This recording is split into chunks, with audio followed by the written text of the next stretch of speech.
Shut your mouth. Shut your mouth. Shut your mouth. Shut your mouth. Shut your mouth.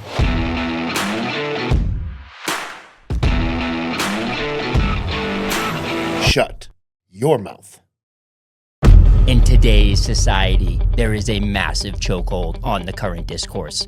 We are constantly told that many topics are off limits. We can't talk about this. We can't talk about that. Well, on this show, opinions are the lifeblood. We dismember censorship. We talk about what we want. We're going to do that today. Our guest today is a former infantryman, 3rd Company, US Army, Alpha Unit. Saying that wrong, but that's okay. He's gonna fix it for us. It's called the Old Guard. This gentleman spent 240 hours on site at the Pentagon from 9/11 till 9/30. While there, he was operating in Operation Noble Eagle. He did discover some anomalies before and after the event. That's what we're going to discuss today. He has taken this research. He has made it his life's work. He calls it the Orion Project. He's a dad. He is a runner. He is a community philanthropist. He is a good man. Our guest today, Adam Eisenberg. Giddy up, brother. Good to have you here. It's great to be here. Thank you guys so much for sharing space. Really excited to have this conversation. This has always been one that kind of sits on the peripheral of, and you know me, how far I like to go down a bunch of different rabbit holes on certain things. But, after talking to Adam last week, my eyes were blown wide open. So this is going to be great. I'm fascinated. Can't wait to do this. This is great. Yeah, Adam, thanks so much for coming on today. My eyes, I feel like I've been trying to open them, always. And, since I was in college and first started, learning about some of the stuff around 9/11. And, back then I remember people would take a $20 bill and fold it up 16 different ways and show you all this stuff. So it's amazing that we can talk about this stuff, in a setting where we can openly give our opinions, and that's what today is all about. And I think that that's a beautiful thing. I think that's what Shut Your Mouth is all about. We're super happy to have you here, guys. We did spend a considerable amount of time with Adam last week, vetting all the documentation that he's going to be talking about today. He is not afraid to share any of this with anyone. It will be all in his book. He has the information. It's sound. It's solid. He has the receipts to back it up. If you want them, request them. We'll include some of them as well. So, super excited. Adam, if I can just say, growing up through this, having this be a precipice moment in your young adult life. I was 21 working in a high-rise in Boston that was evacuated, all these things. And also seeing the recursive approach that everyone took after that was love. Like there was this Pride America thing that was happening that was special.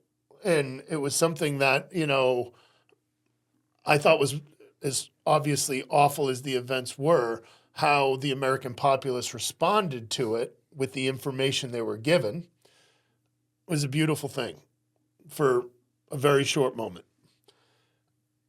To now look at, what you're about to explain and really looking at it, where I think, the most evil organizations, in the world are really the intelligence communities through this, and what potential role they continue to just sprinkle in through this was scary and but not surprising, because we're seeing it all across the landscape of geopolitics. So with that, I know this is a sensitive topic for a lot of people. I know this has affected people, especially even in my family personally. So when you start to poke holes in things that are almost ideology at this point, it's I think a noble thing to do. I was most impressed again by what Steve said with the research that you had, and kind of connecting some dots that I didn't even know existed. Thank you. Is really cool. So again, thank you for doing what you're doing, because I can't imagine this is easy. As I asked you when we first talked, are you worried about your safety? You know, like, look, some things I want to get into for sure today. So, Yes. but I did want to preface, you know, that we understand this is a really sensitive topic for a lot of people. Probably why I haven't pushed on this one a lot, because the only response is usually anger, you know, when you come out of this one. Yep. You know, and all my other topics, they just think I'm crazy. You know, this one, it's a visceral emotion that comes with it. So appreciate what you're doing and can't wait to dig in here. So I thank you. appreciate those kind words, you guys, from both of you. Thank you so much. And, you know, I was going to try to start by, you know, saying, hey, you guys can say whatever you want to say. What did you think of that little peek that I gave you into the work that I've been doing? You know, I originally went into it thinking, I want to give these guys an hour. I mean, we went Almost 3 hours. 3 hours. I felt terrible because I know you guys are very busy. I'm just like, we got to shut it off. I'm like, I'm so sorry, guys. And I'll be real with you. We only maybe got up to about right there because the data that I've been able to collect, it's not opinion anymore. It's the data that I've been able to actually collect. It's massive, and it equates to hundreds and hundreds and hundreds of pages. And I would love to say that my life has become this byproduct, like a James Bond unfolding story of me, you know, on the beaches and doing all these things, you know, performing these measures where I'm able to expose these really bad people. But that's not the case. It's been a byproduct of me observing these individuals over time and then gaining what they're saying and then, you know, putting that through the filters of all the books that exist and then just being able to poke all the holes and finally getting to people who were on site and getting the word about, you know, what these individuals were allegedly doing and what they weren't doing. And it's been fascinating, to say the very least. I went into this thinking that I was going to go one route, having spent extensive time on site, 240 hours. Think about a 40-hour work week where you've sat at one place and now, you know, expand that to 12-hour work days and then keep going out to where you don't know when this mission's going to stop. It was from the September 11th to the 30th. And, you know, just being on site, you know, not seeing things that I intended to see from the get-go. I thought I, you know, was just going to have to speak about those things. But then I It's so realized. hypersensitive to Yeah. the moment because it's so impactful. It's not like, hey, I went to work. Did I pay attention this week? Oh, I went to work on this day to do this very specific, never happened before, unique, crazy experience. Yeah. Have you ever allocated how much time post beyond that just in research? Have you ever tried to look at, like, I got 10,000 hours in this shit? Oh, no. It goes back to really, I had a pretty good idea about how I would approach the topic prior to me really getting involved with it because other people had already come prior to me and had done some pretty good research on the topic. But after 2020, when I started to speak on the subject and when I started to see that it could be much more than me just giving my opinion on what I thought happened and then showing the evidence that already exists, you know, stumbling upon the people that I stumbled upon, that changed the entire dynamic. So you're on site. Can you kind of, and I know there was a background to that, and we kind of talked through that, but can you kind of give us the 30,000 foot view of like how you got to 100%. day one, 9/11? Sure. So we were actually at Fort Myer, Virginia, the Alpha Company, the Old Guard. We were at Fort McNair. Technically, that's where we were stationed. We were stationed in D.C., but the rest of our unit was over at Fort Myer, Virginia. And so we were, at that point in time, preparing for what was known as Spirit of America. It was a public outreach event that we did every single year. And so we're preparing for that at Conmy Hall in Fort Myer. And Conmy Hall is in kind of the back of Fort Myer, abutted next to this highway. And all of a sudden, we started hearing all of these first responder vehicles just flying by. The Fort Myer firefighting station was right outside of Conmy Hall as well. They exited, and things were just happening. And our first sergeant all of a sudden kind of got, you know, on the phone, and he called the formation. And he's like, guys, we're under attack. And it's just like, whoa. So not being at Fort Myer, being at Fort Myer and not at our home base presented challenges. So we had to get back to our base before anything happened. And in doing that, the traffic was so terrible. The buses got stopped. I mean, so it was a really big challenge logistically. But we finally got back to our base. They needed some people to beef up security at the base. I was a private full of piss and vinegar at the time, so I raised my hand. And so that was like when 9/11 really, really, truly started for me, because they said, okay, you're going to go out and you're going to be performing security detail. So I went down to the arms room and I checked out my M16, and the arms room specialist handed me an empty magazine with no ammunition in it.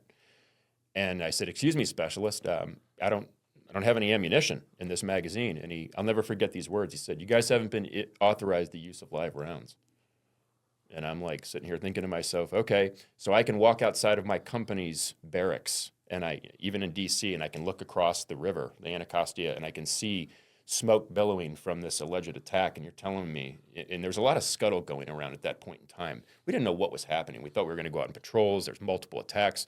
And so you're telling me that I can't even defend the base with ammunition? Like, come on. Even that there was someone communicating that at that point, that early, having that foresight to be, or whatever that decision-making process comes in. But with all the madness going down, someone called called logistics and supply and said, by the way, we're going to send out security, but don't give them ammo. That's a question I've been trying to answer since this whole, I guess you could say, journey began, because that was the day that I realized I didn't want to make a career out of the military. Went into it thinking I could do 20 years, sure. And then when I saw how I was using that responsive effort, that was an insult to me. And it took a while, but I finally was able to find testimony from a fellow Alpha Company gentleman, guy named Sergeant Benjamin Yellett. He also spoke about this guard detail. He was on a different portion of it. I went to the front gate. He was on kind of a roaming detail, and talked about how, they weren't given ammunition either. So it wasn't just a fluke. It wasn't just me. It wasn't just, private. Yeah. Sorry, bud. No, this is an NCO.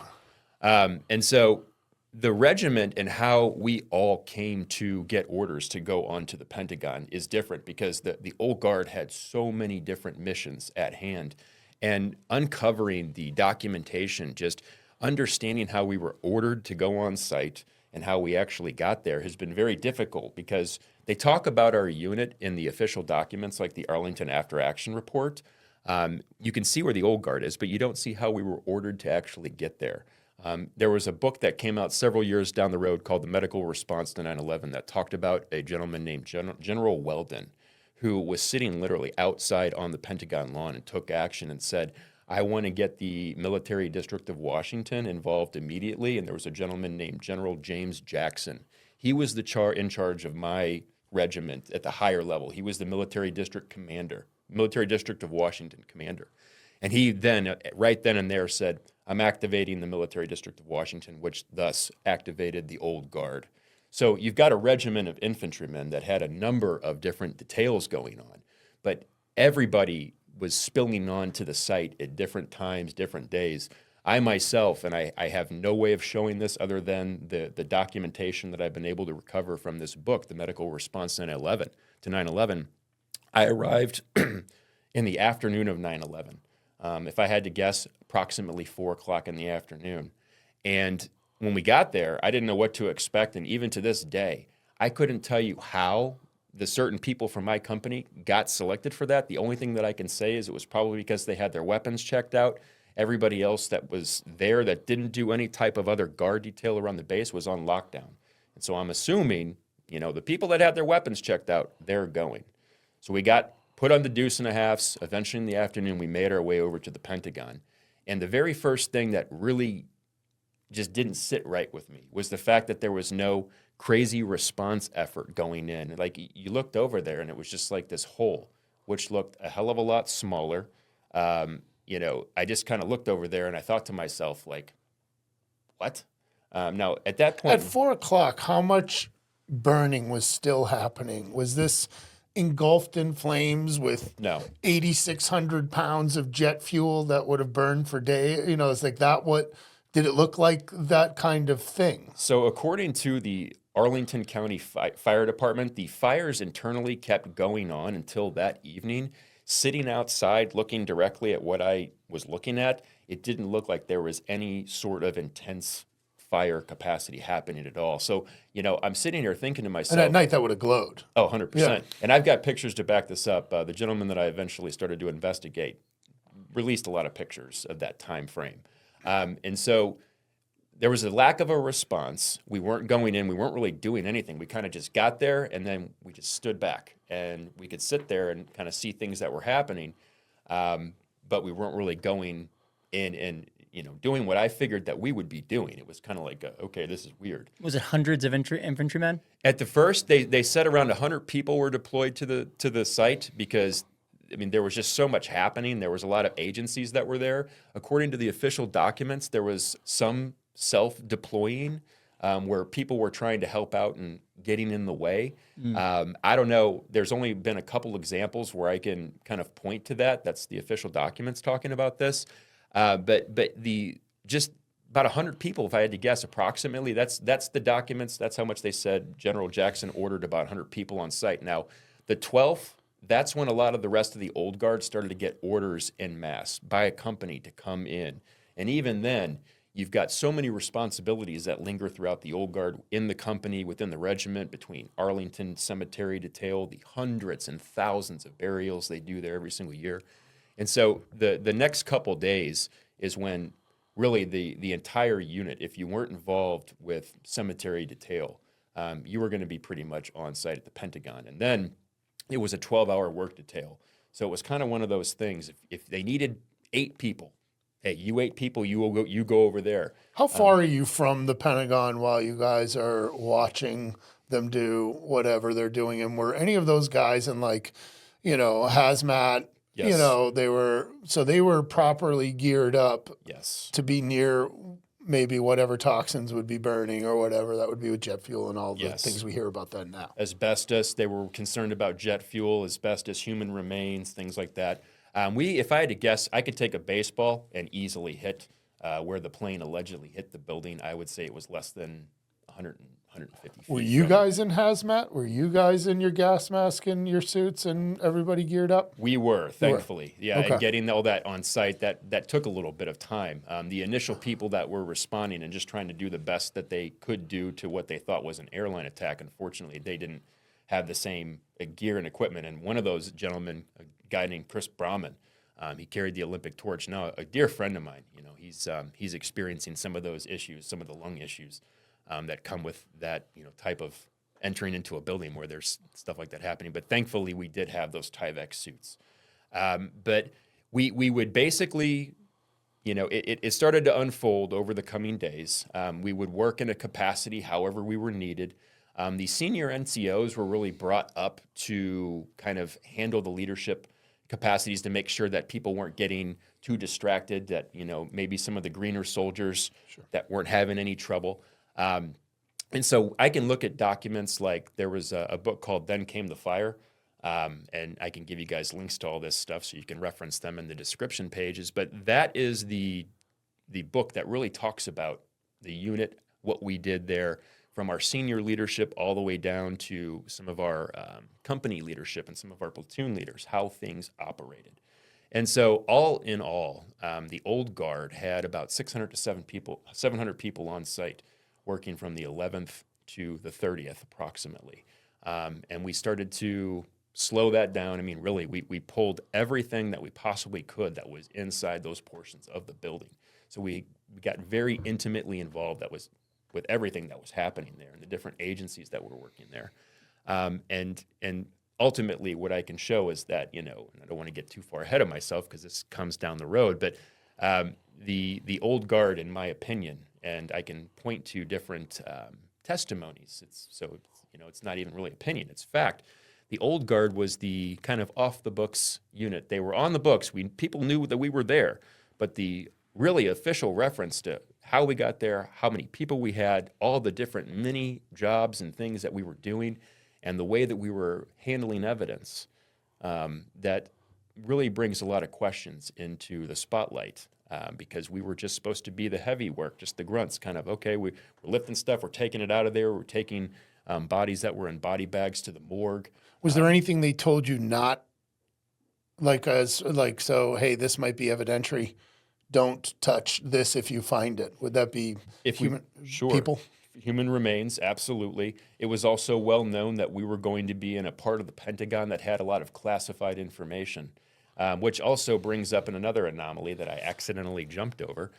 Prior to us ever going on site, we were required to sign non-disclosure agreements. So have you ever been, think about this, imagine this, I mean, we're on the way to a national catastrophe, a horrible catastrophe, and they're like, hey, sign this, but while we're checking out our weapons, sign these disclosures. I haven't been able to recover any of these, but I do have people in my company that will testify that we were forced to sign these things.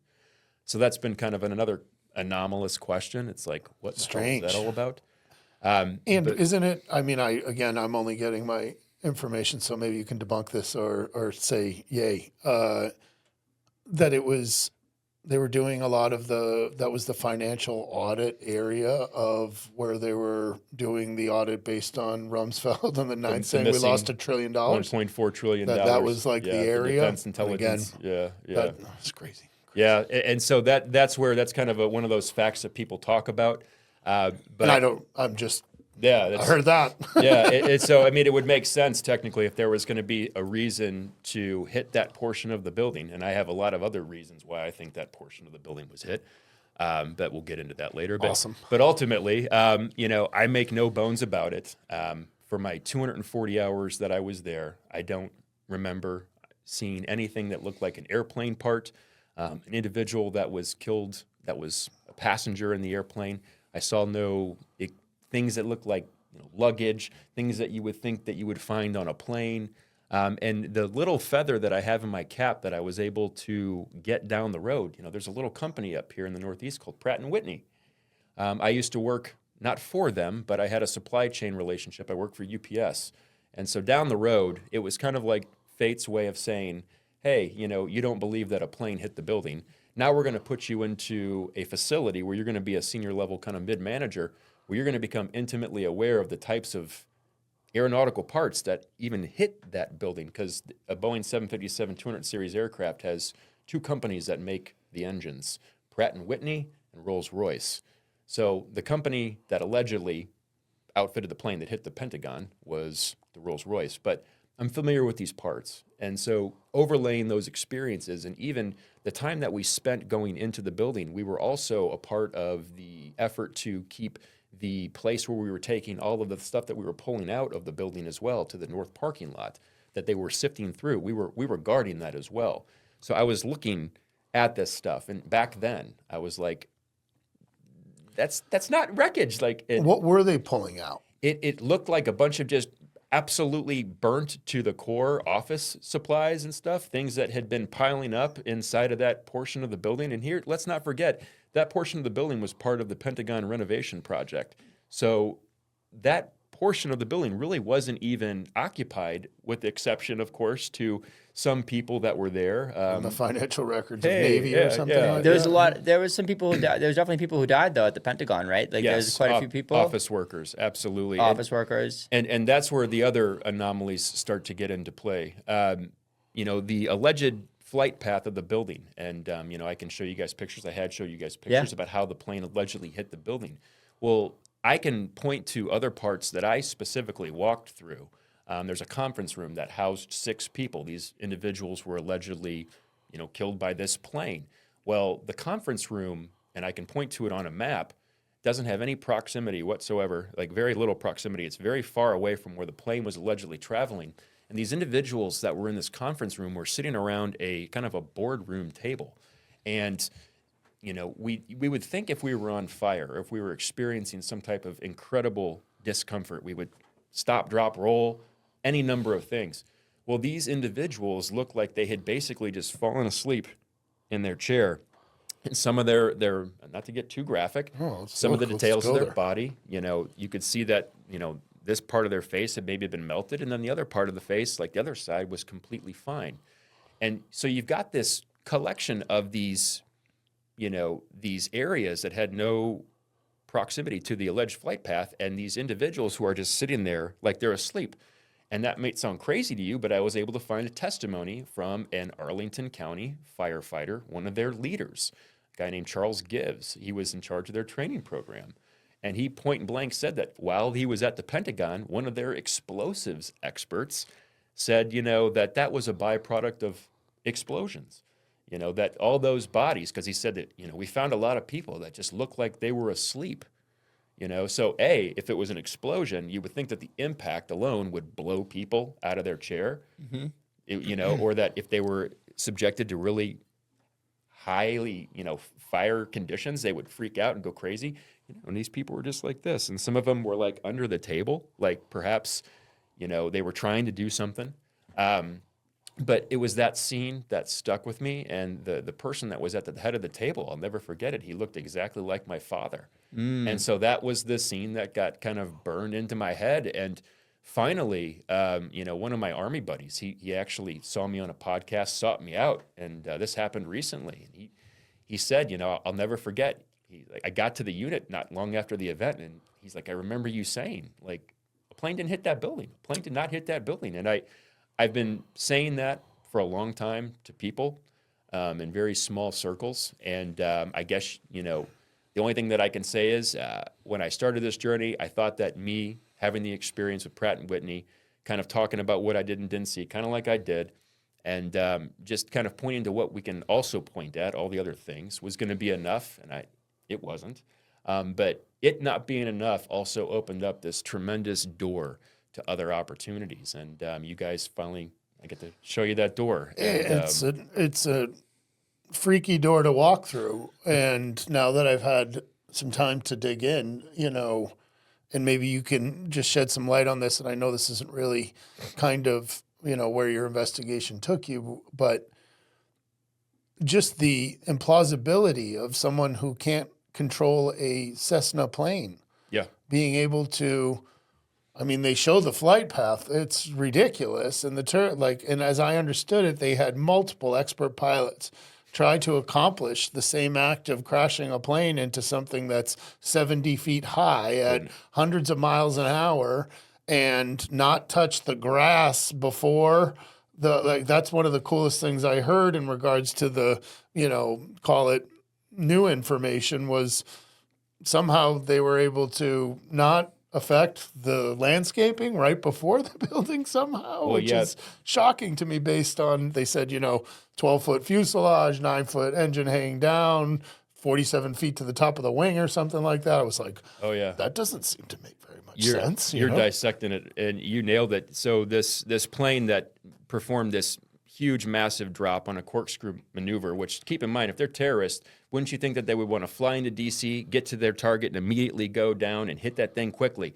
No, they stayed up and had a nice little leisure flight where they circled around, got down to this area where, you know, of course, this pilot, and this is proven. I showed you guys testimonies of individuals that had been around this gentleman when he was asked to fly Cessnas, which are massively different than Boeing 757 planes. Yeah, Boeing, and you mean by that a Boeing 757 is much more complex to fly. If you look at the inner cockpit of these two different devices, these two different planes, it's like looking at a N64 controller versus like a fucking a keyboard, you know, one of the how they're doing gaming now. You know, we got the two monitors. Keyboard keyboard, exactly right. The producer, you know, thing. It's the Cessnas are way easier to fly. Well, there were two flight schools. The first two flight schools that he went to said, he is not capable of flying the Cessna by himself. Yeah. And he had a pilot's license, so he couldn't even speak English. Like, they were worried about his English capabilities. So, you know, multiple flight schools saying, no, this gentleman is traveling all over the country at this point in time. How is he even doing that? Where's this money coming from? You know, even his own family members, if you look into mainstream media articles about Hani Hanjour, they're like, we thought he would never in a million years do something like this. Yeah, he loved America. Yes, he absolutely loved America. And so they needed somebody to take the fall. And let's even now get into things that aren't even opinion. If you break down the Dulles footage and really go to Dulles, that's where it also starts to fall apart. Dulles. You know, the security cameras, that's a major point of contention within the 9/11 truth community. There's no timestamp on them. They were given several years down the road. You don't see these individuals, despite we know that there was over 300 cameras in Dulles. We only get the security You know, it's one tape, right? That's what it ended up being. It's one tape, Security. and you can security going through like the metal check-in. detector. Yeah. Going through the metal detector, and you can right after the metal detector, right? That's what, and you can barely see them. Gas station have footage. They said the feds came and took that stuff. So, Oh yeah, we'll get to that. Oh man. Yeah, and let's even go deeper. The person that was allegedly checking in the first class passengers even said that day, on a light travel day, there was no Middle Eastern men. So was Hani Hanjour on that flight or not? I say that we don't have the evidence. Were any of the bodies recovered in the Pentagon, like from the flight? So there is a spot. This was used in the Moussaoui trial. There was a map, the one that I showed you. I think I showed you the map that shows the alleged spot where these individuals were recovered inside the Pentagon. I say bull. Absolutely baloney. And so, you know, there's so many different ways to tear apart. Why baloney though? Like, Have you reached out to any of the family members of anybody on this on this plane? Or? So that's my goal, to hand them this information and say, this is no longer belief. These hundreds of pages that I have, and I show, you know, how I got that information, the decision that I made, how I used that to get more information, because this individual is a social media influencer providing news, and he opens himself up to public interaction. Let's talk about this guy. Well, yeah, you nailed it. You know, just all the other things. You're so excited to talk about this guy, but I also have to point out the other anomaly before we get too far ahead of ourselves. For sure. So after the Pentagon, because I try to kind of keep a linear timeline. And too, just I do want to ask, what, you know, because there was some survivorship, right? Because I asked that question earlier, that there was people who died at the Pentagon, but there was a few folks who survived, right? Well, and I didn't want to skip over your question why sorry. I call baloney. Yes. No. Okay. Sorry. So am I getting ahead of myself? Well, no. That's so easy to do with this topic. Okay. Well, giddy up. That's the thing. I point blank remember carrying the bags out. You know, I saw up close, you know, what it was like when we not only found a body, but how they approached identifying and doing whatever forensic stuff that they do. They get involved, they get these little flags out, they start marking things. It's a process. It takes absolute time. And where those alleged terrorists were found, I never saw, and again, open up all the realm of possibility. Maybe they did it on the day shift. I don't know. Never saw really anybody getting into that portion of the building doing the types of intricate crime work. And furthermore, the very few pictures that we do have, the one that shows where all the alleged people on the plane, where their DNA remains were found, it's just this pile of smoking garbage that's completely wet. It's got so much water. They literally doused so much water that they had to bring in pumps to pump water out of there. So I'm not a DNA crime expert, but if I say to anybody, if you're going to collect data and if you're going to get evidence on these individuals, why were you dumping tens of thousands of gallons of water, flushing it out? I mean, washing away the evidence. Yeah. So where are these remains? And I would even say, furthermore, you know, if we're going to talk about bodily remains that we found, where's this aircraft? Where are the aircraft remains? Yeah, where's the aircraft? Yeah, biologics aren't going to survive what steel and metal and aluminum aren't going to survive. So let's talk about the stuff, the evidence that we allegedly pulled out of there, like the black box and all the stuff that they claim to have released information on with the National Transportation Safety Board, all these other things. So that's how I would approach that. You know, if they say that they have information, I look to other places and I say consider the source, because I can ask the CIA, I can ask the FBI, I can ask the Department of Defense, I can ask the DEA even. Some very difficult questions based on some evidence that I've been able to uncover. So that's how I approach that. That's why I call baloney. And that's really what your mission is with Orion, the Orion Project, is to have this, your work, to be able to incite insight's probably the wrong word. It's probably better. It's a fine word. Fucking incite an internal investigation. Reaction. An internal investigation, Yes. International investigation into this, so that you can go sit before Congress and ask these people these questions and get to the actual bottom of it.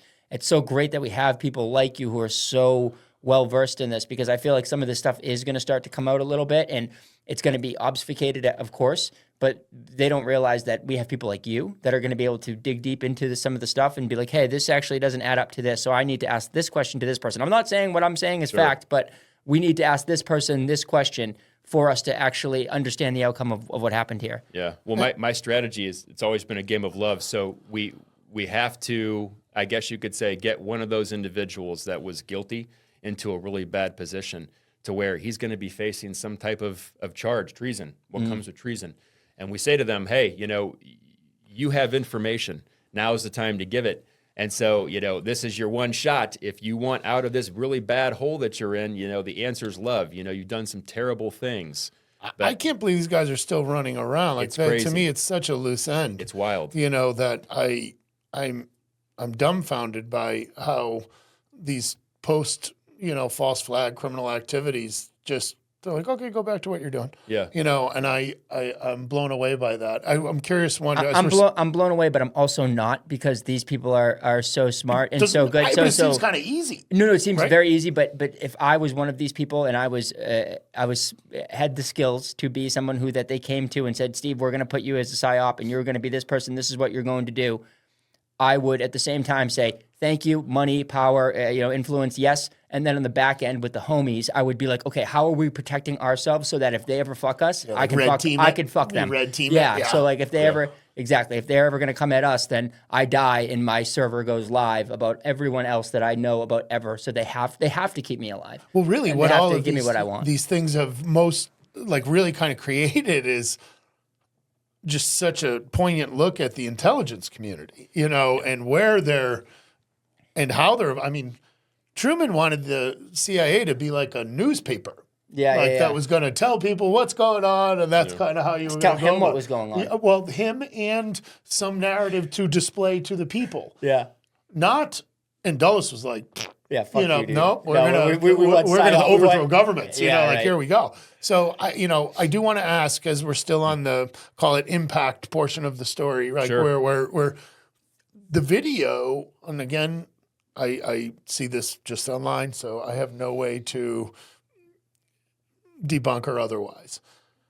The video that, shows the 5 frames of, going in, I saw something this week and they're like, well, look at the video because it's the wrong date. Now, we can't say that's just a thing, but on the security camera footage, it's a different date than 9/11. Really? Yeah. See, I was shocked by it. Anytime that the security footage, and thank you so much for bringing that up. There's so many directions you can go in with this, but my closest teammate, the guy I trust the most in this journey that I've been on, a gentleman by the name of Xander Arena. He's a member of American Mensa. He has debunked completely the video footage that was given to us by the stanchions from where the parking kind of not parking, but that little security. That's the entry gate. Security entrance gate. Lack of a better, but he's done several presentations on that, and he has shown that it's mathematically impossible what they have given us. And so having him on my team, due to the frame per second and speed of plane and the angle all that, and what's provided, it's mathematically impossible. And they also gave it to us years down the road. We don't need any of this stuff, guys. We need to look at the one picture of the Pentagon. How stupid are we, though? Look at just what. yeah, dude. Well, you want to know? I was 9, so I was 11. I mean, yeah, you were super I was young. stupid. Yeah, I was fucking so stupid. Like, I was just so stupid. I wasn't. I was 21. Still young. I was 20. I couldn't. I was angry. I almost re-upped. Yeah. I had friends who were like, "We're in," and then you think about these poor sons of bitches, like Pat Tillman. It's like, I'm going to go fight for my country and leave the NFL for what? Like, holy shit. All of this makes me so angry. Like, and again, to approach what transpired afterwards, dude, like how they just took away our rights and made us feel different about a certain group of people. Again, false flag. This is what it is. We've seen it from Pearl Harbor to Gulf of Tonkin all the way up to this. So it's interesting. The Pearl Harbor, the attack on the Pentagon and the attack on the World Trade Centers was the first attack by I don't want to say foreign, but foreign, potentially foreign, right? Because we think that there could have been American involvement as well, but a foreign entity on U.S. soil since like the Civil War. Like when was the last time? No, not the Civil War, but like. The Spanish-American Wars. War of 1812, who knows? Yeah, so a long time ago, there hadn't been attacks. Of course, there's, some of the stuff during the Cold War, but that was all soft warfare going on, not people blowing people up or doing, if acts the of end terror, game I is guess. PSYOP, it worked beautifully. You know, like look at my whole point of how Oh, it's so good. inclusive and wonderful everyone was in response to it. You know, They knew. They fucking knew. They knew we were going to be like that because we're Americans and that's what we do. And not even Americans, we're human beings who love. I remember getting off my bus. My neighbor came and got me, like just gave me a big hug, told me it was going to be all right and that things were kind of messed up. And I'm like, this guy's only in like 8th grade. I'm in 6th grade. Like, what the hell is going on here? I got to go figure this out, talk to my mom and dad. And they didn't really know what was going on. Then you go back and like what I remember, because this is how I saw it as, and I think this is how actually a lot of Americans saw it and how they would remember it, was that I believe it was a Thursday when it happened. Tuesday. It was a Tuesday. Yep. Yeah, it was a Tuesday. Yeah. By Sunday, they'd skipped a week, right, for the NFL. They skipped a week. And then that following week, the amount of patriotism that was displayed on NFL Sunday, like you said, it's like they knew what was going to happen. And they said, once this happens, then we can do this. Yeah. And General Wesley Clark was talking about that. He gave a testimony talking about how he was up at the Pentagon talking to his friends shortly after the event. And these are high-ranking generals. And he point blank was like, these guys were talking about these multiple campaigns that had been lined up and how all these other countries were just getting at it. And he's like, if the only problem, is if you I forget the quote exactly, but he said, if every problem looks like a hammer, it's just you got is a hammer and a nail. I mean, I forget exactly what he said, but he talked about all the different campaigns that were being lined up shortly after September 11th. I listened to a guy yesterday on a show who was a former NASA, NSA senior consultant advisor, all this stuff, who reported directly into the highest, hierarchy. And he said, I knew I was in the wrong place after 9/11 when my superior next to me said, this is a gift from the gods, because it allowed the NSA to expand every single, and he goes, I remember feeling so off-put by the comment and not being able to fight back on it at the moment. But, they go into precipice. It was a definitive change in how we govern, just the same way you look at like 82 and the drug level. You go back to this was the control mechanism, and you still look at whose testimony is classified, which is Bush, Cheney, Rumsfeld. All of them testified to the 9/11 Commission. All of them are on record. None of that's out.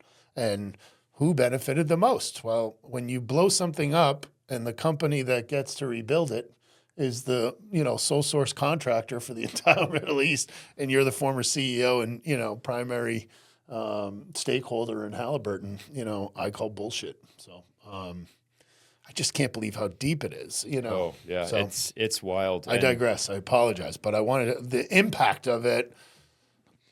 I never want to forget that, because it was so surreal. It changed everything. Before and after. It was an energy change. And they literally changed the government. They said that the government wasn't capable of responding to the events that were happening.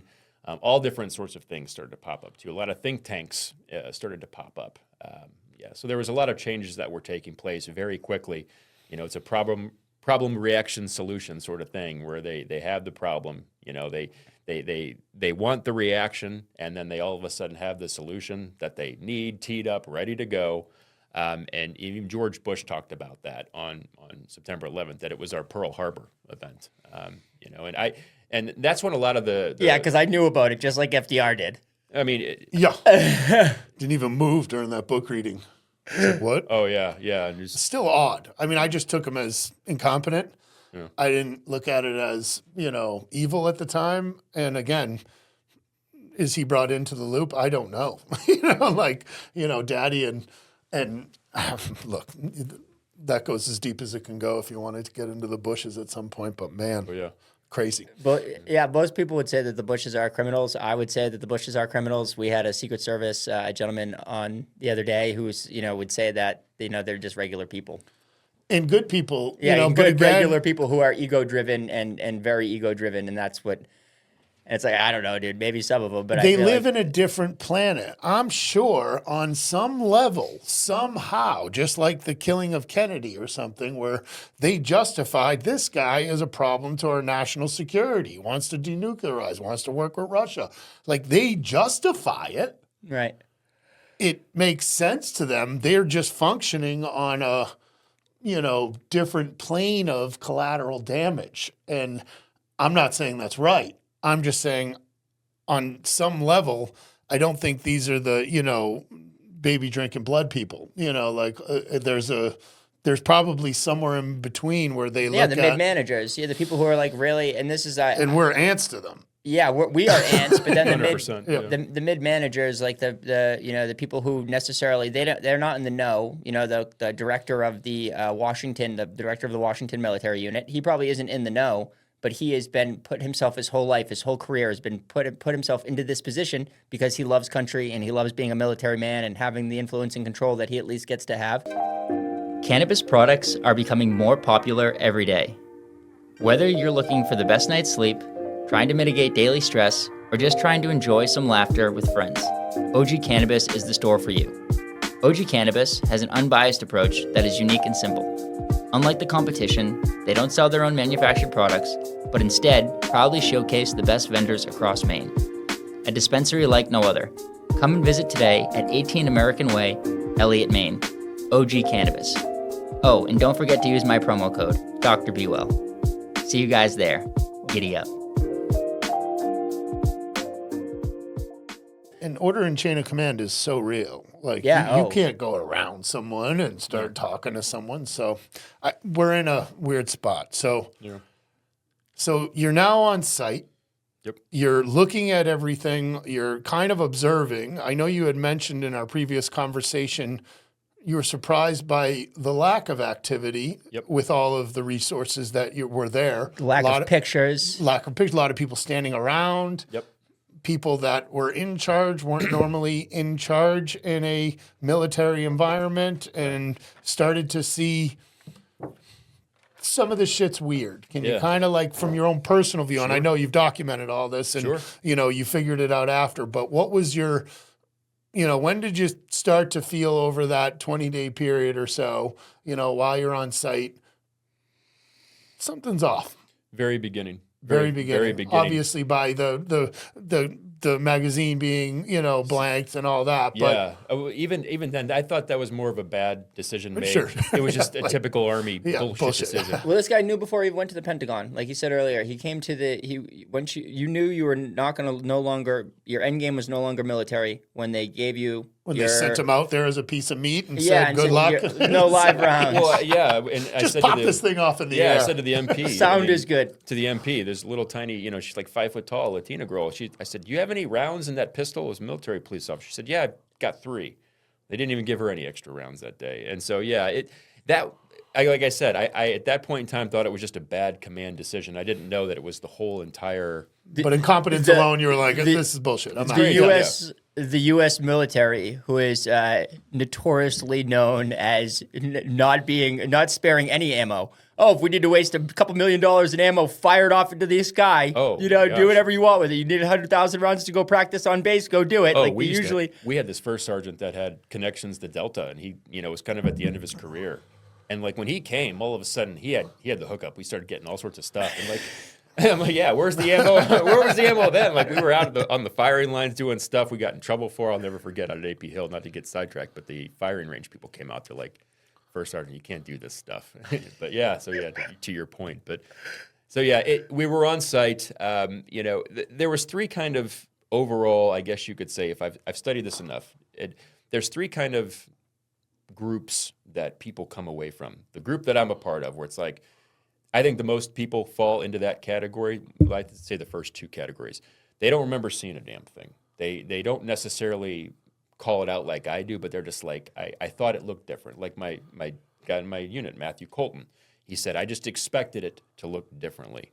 The second biggest group, is the group that kind of, they have, due to PTSD, they've decompartmentalized the event. They don't really remember a lot of it.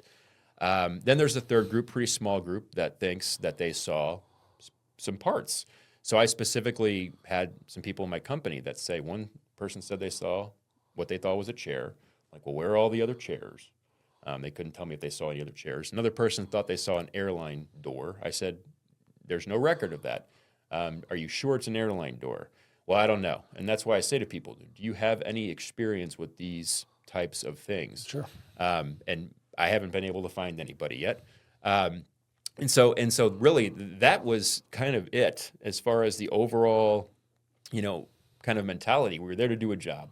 And so, I have found a couple of testimonies where people that were old guard legitimately thought that they, we were making progress, we were getting into the building, we were getting closer to where the fuselage was. But then I kind of counteract that with the team of people that I have on site and the different pictures that I've been able to find. Especially on September 12th, I've got a picture of an entire company, not a company, but like a platoon of guys just kind of sitting back and sleeping. And that was kind of the same questions that I had when we were there on the 11th and the 12th. It's like, I'm kicked up on adrenaline. Like, I joined for this shit. Why are we sitting here? Like, we should be in the fucking building. Like, let's go. And there was never that type of response. So, again, it's all opinion. Because I can say these things, but then you can talk to somebody else, and they could be like, well, I was part of something, and I thought that I saw this. And so it's... How directed was it, though? Like, were they like, you three go get that? Oh, it was... Once we were there, it was kind of like, pulling rubble, pulling things. We were always working with some type of agent from some type of unit. Now, we couldn't tell you, like, some of those people were FBI, some of those people were local firefighters, some of those people were, you couldn't really tell. We were wearing Tyvek suits. Yep. They probably didn't even know we were old guard. Yep. But we always had close proximity to people that were directing things and doing things. And it would get cleared, I would guess. Yeah, we So basically... they were probably, how cleared far everything. advanced you're at this first 15 feet of the building. There are different groups that are further beyond, basically kind of clearing an area to say this is okay to remove now. Absolutely. Clearing things out, pulling things out. And this is where I also start to kind of really scratch my head. We were allegedly supposed to pull everything out of there and then take it to the north parking lot where it was going to be sifted through by agents to try to find additional things, details, like whatever they were looking for. Well, where can you find, and I challenge anybody, where can you find a fire investigation where you take all of the stuff that you're supposed to be investigating, you carry it out by hand, and I've got pictures of this. You can literally see stuff carried out by hand, put onto a number of different vehicles, and then taken over. And then all of a sudden, the stuff that you're investigating, that you're trying to find, is then found elsewhere. It's not found when you're carrying it out by hand. It's not found over here in these trucks that you're loaded into. It's found over here. Where the truck's destination is? Well, in these parking lots where it's being sifted through. Well, how do you carry something out by hand and then all of a sudden find all this evidence at a different point? I don't know if that makes sense to you, but the other agencies that we can also look to. And again, I would think they were clearing it of evidentiary material before they let you pull it out. Right. Because it's been tainted at that point, has it not? Yeah, the chain of custody is gone. It's gone. Yeah, and any type of case in federal court, state court is going to be immediately thrown out because chain of custody. Then we wash it off. And not only that, I have evidence of people like my lead suspect that I'm going to talk about that you guys have heard testimony of. I've got evidence of people from my unit. This is the old guard that allegedly took this evidence that the DEA, their quote, not mine, that the DEA just got done processing. Well, the DEA wasn't, it was the FBI. So these gentlemen in the old guard took this evidence in unmarked, barely operable Isuzu box trucks. I've been able to get pictures of these box trucks from my lead suspect using maps. And they took this evidence to DEA facilities, government facilities. And when they took this evidence, they were told to don DEA shirts over their BDUs so that they could look like they were DEA agents. And then after it, they were given a kind of an attaboy tour of this DEA headquarters. And so I can prove multiple different ways that the FBI did not have chain of custody. It's a fact. And somebody was stealing evidence, and you showed us those two box trucks. It's like, this is the most the United States military who has everything in the world. Like, what do you think about that? Like, what's your thought? Like, I mean, is that somebody using DEA, but they're touring the building? So, well, the DEA was, according to the documentation, they served on a voluntary capacity. Gotcha. And so I say, you know, or I ask, I mean, because of course, you know, I'm never going to get to the bottom of it. I would love to, but it's like, you know, who are these volunteers? Why were they, you know, given this supreme task of evidence sifting? You know, the DEA, did they do any type of after action report on the site? Because I can tell you that they did not. You know, Really? why wasn't the FBI? That would be standard. Yeah, 100%. Well, it gets even better, and we can get into where I poke holes into the documentation down the road. But so, yeah, they allegedly served in this, and this evidence as well. This is supposed to be contaminated evidence. We're wearing Tyvek suits, remember? So this evidence is supposed to be housed at government facilities that can store contaminated evidence. Well, they said... And they were bringing it then from there in DEA shirts into the building, not in the Tyvek. Absolutely. And they were also carrying weapons at the time. Well, they and did were wash armed. it off. Well, and here's where it gets even deeper. My lead suspect, the gentleman we're going to get to eventually, he talked about how he even worked at the washing station that was washing these parts and washing different things, how he himself was the only individual that could and was legally able to operate heavy machinery in that area. So if the FBI is pulling out, you know, all these parts that amount to thousands of pounds, where's the heavy equipment? Where's all this stuff? You know, where is it? And how, by the time at 4 o'clock when I arrived that afternoon, it's all gone? Like, huh? And you know, if they didn't use big machines. Like I know we know you're You gotta pull a plane out of there. As I'm saying, like there should be massive cranes, massive excavators. Well, one would think. That's what I'm trying to say. It didn't hit, according to that flight thing, it didn't hit like nose on where everything would just take an equal just smash. It went in at like kind of an angle, according to, again, you know, that flight path. It would have you would have caught like the whole, like the plane would have just like went sideways into that sucker at 157 feet, not 60 feet wide, you know, whatever it is. And those planes, commercial airplanes, aren't even designed. They're not even capable of flying that speed that low. And so the plane allegedly hit the building at 500 some odd miles per hour. And this is where you start to get Impossible.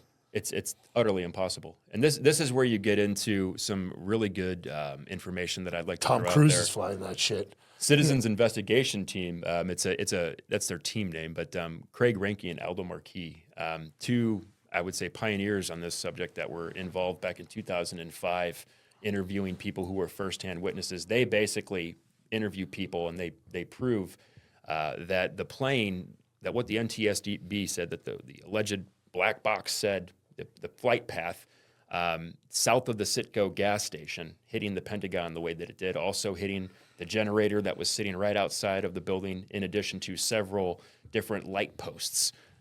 You know, these gentlemen basically interviewed people that said that that was not the case, that there was something else that did not look like a Boeing 757 that came from the north of the Citgo gas station.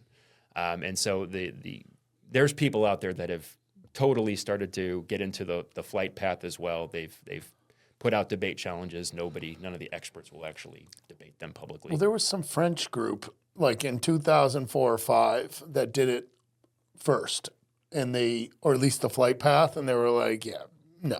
Yeah. And then that's what I saw was this gentleman who was following up this old video on like YouTube or whatever, but he's like, I looked at this to debunk the French.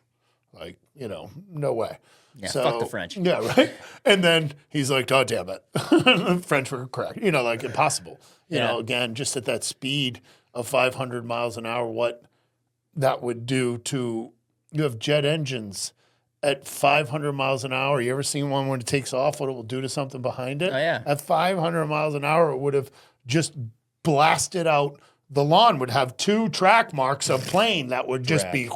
And I've got pictures of the lawn looking pristine. Yeah, it's great. Right after Looks- it happened. looks You great. drive a car on my lawn one time, and I got 2 track marks that are dead. Couple poles down. Well, and Those pictures were so good because it looks like a laser cut. Yeah. And then when you see the video, it shows them like falling over. One was like in a different parking lot or something like there's that. a lot of conspiracy with the poles. You can see drag marks to where one of the poles was dragged, and one of them allegedly hit a gentleman's taxi cab and busted through the window. So again, I don't want to take anything away from Citizens Investigation Team. They have a video called the National Security Alert. That's something that everybody listening to this interview should check out. But they really were the pioneers that were able to kind of get in there and show people. Like, there is a list of witnesses that speak of this event that bring up considerable questions. And ultimately, I think that's where the journey for me also really kind of began, because I was outside. This is after the experience, before I got started, I was looking at other people that were doing things. You spoke of the impossible flight path. There was a group called Pilots for 9/11 Truth. Unfortunately, they're no longer with us, but these gentlemen, ace pilots, got all their pilot math out. They have I think it's like a 15 to 20 page PDF that shows the breakdown based on the Citizens Investigation Team interviews, that it's impossible. It is absolutely impossible. It couldn't be done. They also get into the absurdity of it from a bunch of different angles. In my presentation, you guys, my team resurrected their works, and we show people where they can get into it. But yeah, there's a lot of pilots that have come out and talked considerably about that. But I say the key is the jet engines. You bring that up. We can look at pictures that were provided shortly after the event, and there were other cameras that were fixed upon that angle. According to the Pentagon, they weren't operable because of the renovation project that was taking place that day, which is funny because it's illegal. Most highly secure facility all of our like, hey, secrets. while we're building, don't put cameras, because that way someone can fuck around while they're in there. And that one's on like a dial-up AOL modem from like the 90s. It's like you can't even tell what that is. It's supposedly a commercial plane that hit the building. But yeah, it always felt weird. Way too many holes, man. Way too many. Yeah. And then, because I would say I can't wait to get into like the next part. Yeah, Let's no, do it. 100%. So that my last thing before we move on to the other anomalies that you saw post being on site. There's a gentleman named Brian Birdwell. Are you familiar with that Brian name? Birdwell, sure, he was burned. Yeah, badly, he was burned, severely. and so like his story was that he was like close to the plane 77, right? He was like right there. So have you done some research on him because like that's his story, right? Like I think he says he like saw the plane or something, and I haven't been able to talk to him. I have looked into his story. I believe he's actually serving in a political position. yeah, now. he's a Texas state senator. Yeah, Yeah. I would love Bullshit. to ask him questions.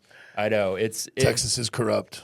Well, and ultimately, I don't think that gentleman. I'd have to know his whole story. Yeah. I'm not saying that man is guilty by any means, but I believe that he walked into a really bad scenario, and the way I break down and the way I'm going to in my book is talking about the other testimonies that talk about multiple explosions. Mm-hmm. People witnessed multiple explosions. Yeah. And so the type of, I guess you could say, specialized mechanism that was used to conduct this, I have my theories based on the talks I've had with people who are experts in these places. And so that gentleman, unfortunately, I think he probably came into contact with whatever the hell it was that was actually in there. Mm-hmm. And it's unfortunate, I hate to say it. There's another great testimony. The first person that really started to wave the flag of BS is April Gallup. I say I'm the second, she's the first. So sure, everything that gentleman Birdwell said, absolutely true. I don't deny that he was horribly injured. But again, go to April Gallup. She was right where the plane allegedly hit, when it allegedly happened. She turned on her computer and boom, explosion. And, saying the same types of things, explosions. Yep. And so, she was pulled out of there. She claimed she never saw anything that looked like a plane, never saw. When she turned on her computer and felt the explosion, was that at the same time that they said this was Everything happened. Okay. Yeah, she thought it was actually her computer that she claims Caused it. that caused it. Mm-hmm. So yeah, unfortunately, there were people that were injured. Some people survived. But the way that I kind of say to people, because a lot of people have tried to and I don't think you just did this, but they try to say, well, all these people were there and they claimed that they were hurt and that they potentially, if somebody says they saw a Boeing 757 200 series airplane, I would literally, at this point in my journey, say, I don't believe you. Mm-hmm. I'm calling bullshit. And the reason is because of the team I've been able to identify and the connections that team has shown that they had and the types of things that they've done, I can show that it was a dirty crime scene. Yeah. And this crime scene had elements to it that did not have any way, shape, or form. They weren't serving in any type of first response capacity. And those aren't my words. Those are the words of James Schwartz, the incident commander.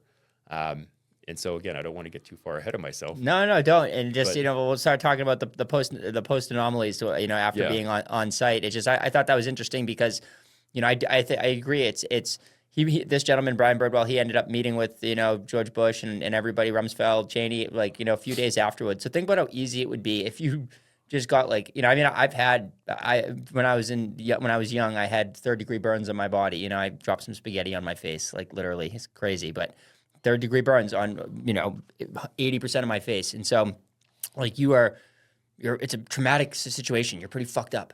So imagine the President of the United States, Vice President of the United States, Secretary of Defense telling you, hey, this is what happened. You obviously you're going to think that. The potential of compromise is all over that. Yeah. So and again, I just want to get back to just one key point before we move into this to me, which is, or I guess it's more than one.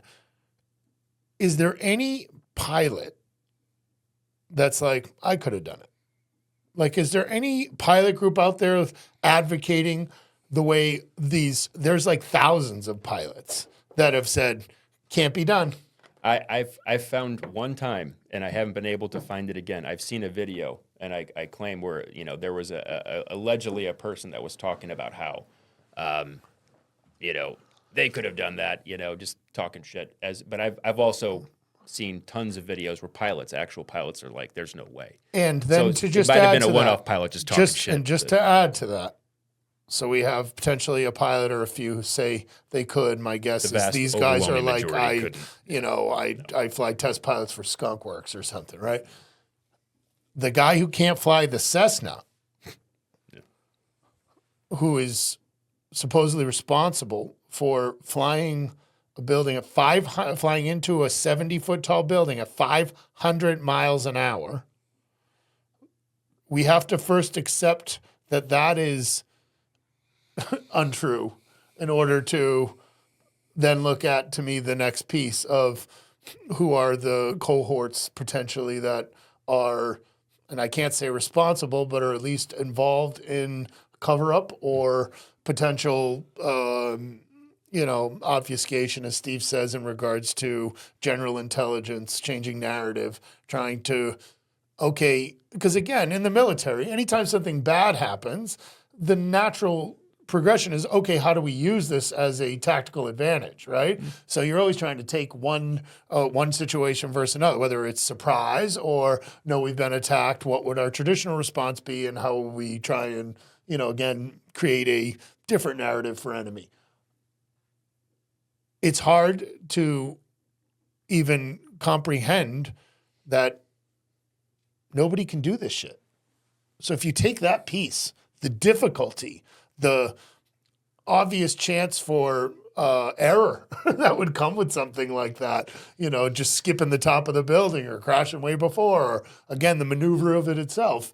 When you start looking at those key components and then the pilot and his skill set, you're creating an impossibility of what their current narrative is. Mm. So if you have those things laid out, for me, it was much easier once I started man, this can't happen, to then be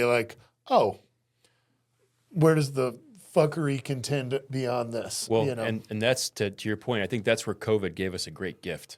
COVID showed us that they have range. It showed us their range. That's kind of a poker term. It's what's my if I'm in a poker game, I want to know what my other people are. What's their range? What are they capable of doing? And I look to that and say, look what they had the ability to do, and especially back in the 60s, Operation Northwoods. We talked a little bit about that. If you wanted to establish a military foothold in a place so that other people couldn't do it, the Department of Defense green-lighted Operation Northwoods. Kennedy said no, of course, and that was a massive false flag event where they were going to get the intelligence communities involved to kill Americans and look like Cubans did it.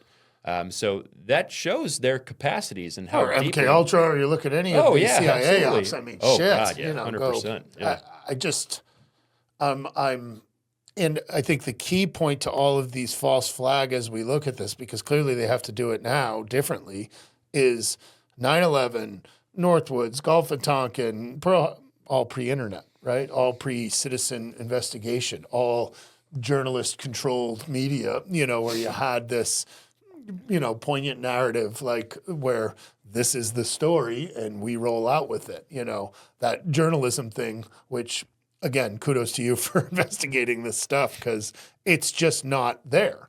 And no one's talking about it on that. That's why I was so shocked. And again, with Luna. And I know she hasn't done what I want, to that point. But I was, they're going to give me RFK. They're going to give me JFK, MLK. They're going to give me UFO disclosure, she said. And then she ends it with 9/11. And I was like, you're going to go there. Because it's still, I don't want to say too soon, like kind of thing. But like, I was like, wow. I just never thought that would be said from a, call it where you're going to put a commission on this to take another look at it. Because I didn't even feel the push behind it. And now that that's happened, I'm like totally feeling the push behind it, right? Again, that's the synchronicity of mapping up and meeting you. Because that one surprised me. I said to Steve, I was like, 9/11, they're going to go there? It was safer to go alien and UFO to me than it was to go 9/11 and start digging into, the fresh history of our past and really how awful some of this shit is. So yeah, and to your point, I mean, if we're going to have true conspiracy, we would have to have individuals on the ground, and they would have to also still be around. There would have to be a changing of the guard with the power to where it would still be in effect today, regardless of who was in place. And we have that. I've shown that to you. We can talk about it. Let's do it. Okay. So Supply. we left the Pentagon after the 30th. That was at least when my specific unit stopped going there. October 11th, 1 month after the event came around, and my unit was asked to retire the flag that was hanging out the side of the building. You guys saw some pictures of that. Yeah, so that was cool. So everyone, we've seen Adam, pictures of him on site. Like he was there, 100%. Now that was actually in That's the National Archives. You said that photo those is in pictures it. are in the National Archives. You can actually find those, which is funny because They will deny your military history. And we'll get to that. So things started to get back to normal.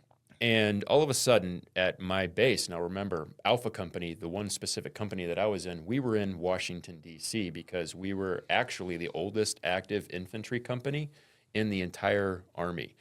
We were the escort to the president. And so they wanted to kind of keep us there so we could perform any type of contingency operation, anything that went down in the D.C. region. They wanted an infantry company there. And traditionally, that's what my unit was, my company. And so, starting to get it sidetracked because it's easy to do what we're talking about. And I keep just I know where I'm going with all this. Sorry about that. So things started to get back to normal. We were doing our job. And one day, all of a sudden, our mail room got cordoned off. These people from the government came in. They basically blocked everything off, and they said, your company has been the victim of an anthrax attack. And this was shortly after, I would say within 3, 4, 5 months, something like that. Anthrax was a thing for a hot minute. Oh, it was, especially with... It was everywhere. Yeah, the post... What happened to anthrax? Yeah.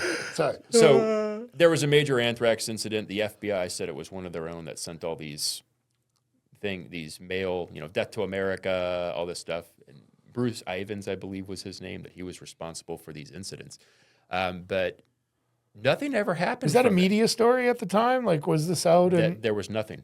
And still to this day, this is another kind of anomaly that FBI said one of our own, disgruntled employee, 100%, whatever. This is them.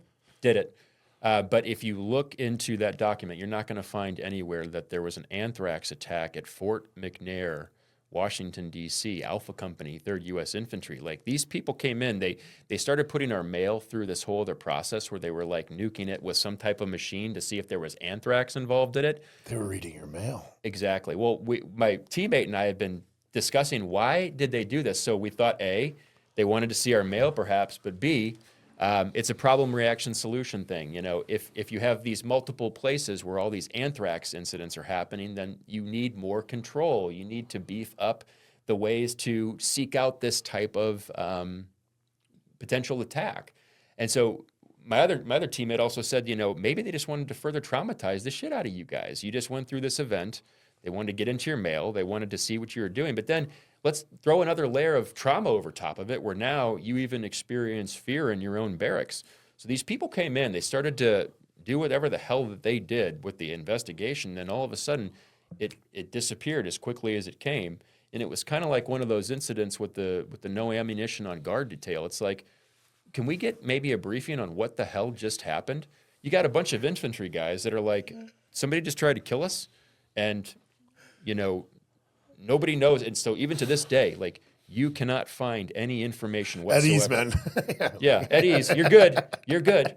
And meanwhile, Fucking I'm over crazy, here. I dude. didn't have guard ammunition, and now this second event, it's just like, what the hell's going on here? So I always have to mention that, because it happened, and I have to come back to that eventually down the road, because there's a series of events. So even then, fast forwarding, I got out of the Army. I stuck with my plan of just being a good patriot by getting a degree, paying taxes, and just being a good citizen. I thought that was kind of my journey. And a lot of my friends stayed in. They did tours in Iraq and Afghanistan. And so I kind of, 2005, I got out in 04, 05, I went to college. I did all these things. The wars weren't ending. Things were getting worse from a debt perspective. The country was continuing to go down this path that I didn't agree with. And even then, I could look to that event and say, I humbly believe that was a false flag event. I didn't know cui bono. You weren't trying to martyr yourself at the time. Yeah. I just thought it was a Bush thing where they wanted to get us involved militarily, make a ton of money. The oil companies and all these different places that they're in cahoots with, everybody gets money. The military-industrial complex. I thought it was just kind of one of those. I thought after we invaded, gas would be 90 cents for the rest of my life, because that's about where it was when I was in high school. Yeah, I remember those days. So I didn't ever really, I guess you could say, know the end game of it all. And I would talk about these things in small circles. I would talk about my beliefs. I would tell my, some of my close friends. They all looked at me like I was nuts. I jokingly call it the fluoride stare. They're just kind of like,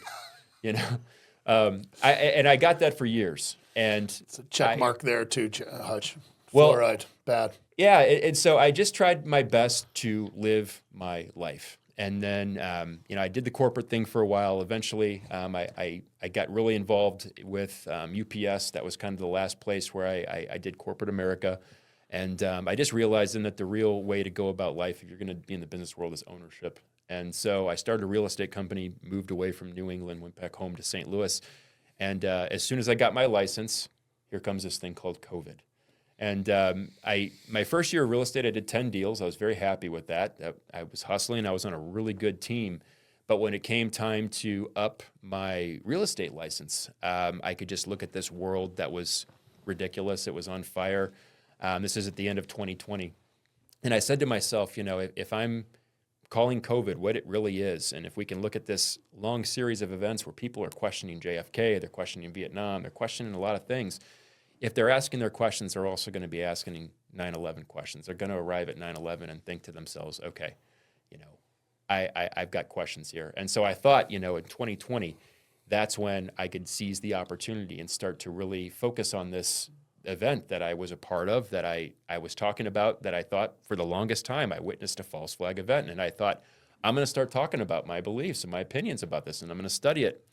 And so 2020, I gave a YouTube testimony, 44 minutes long, about what I did and didn't see, kind of what we did now.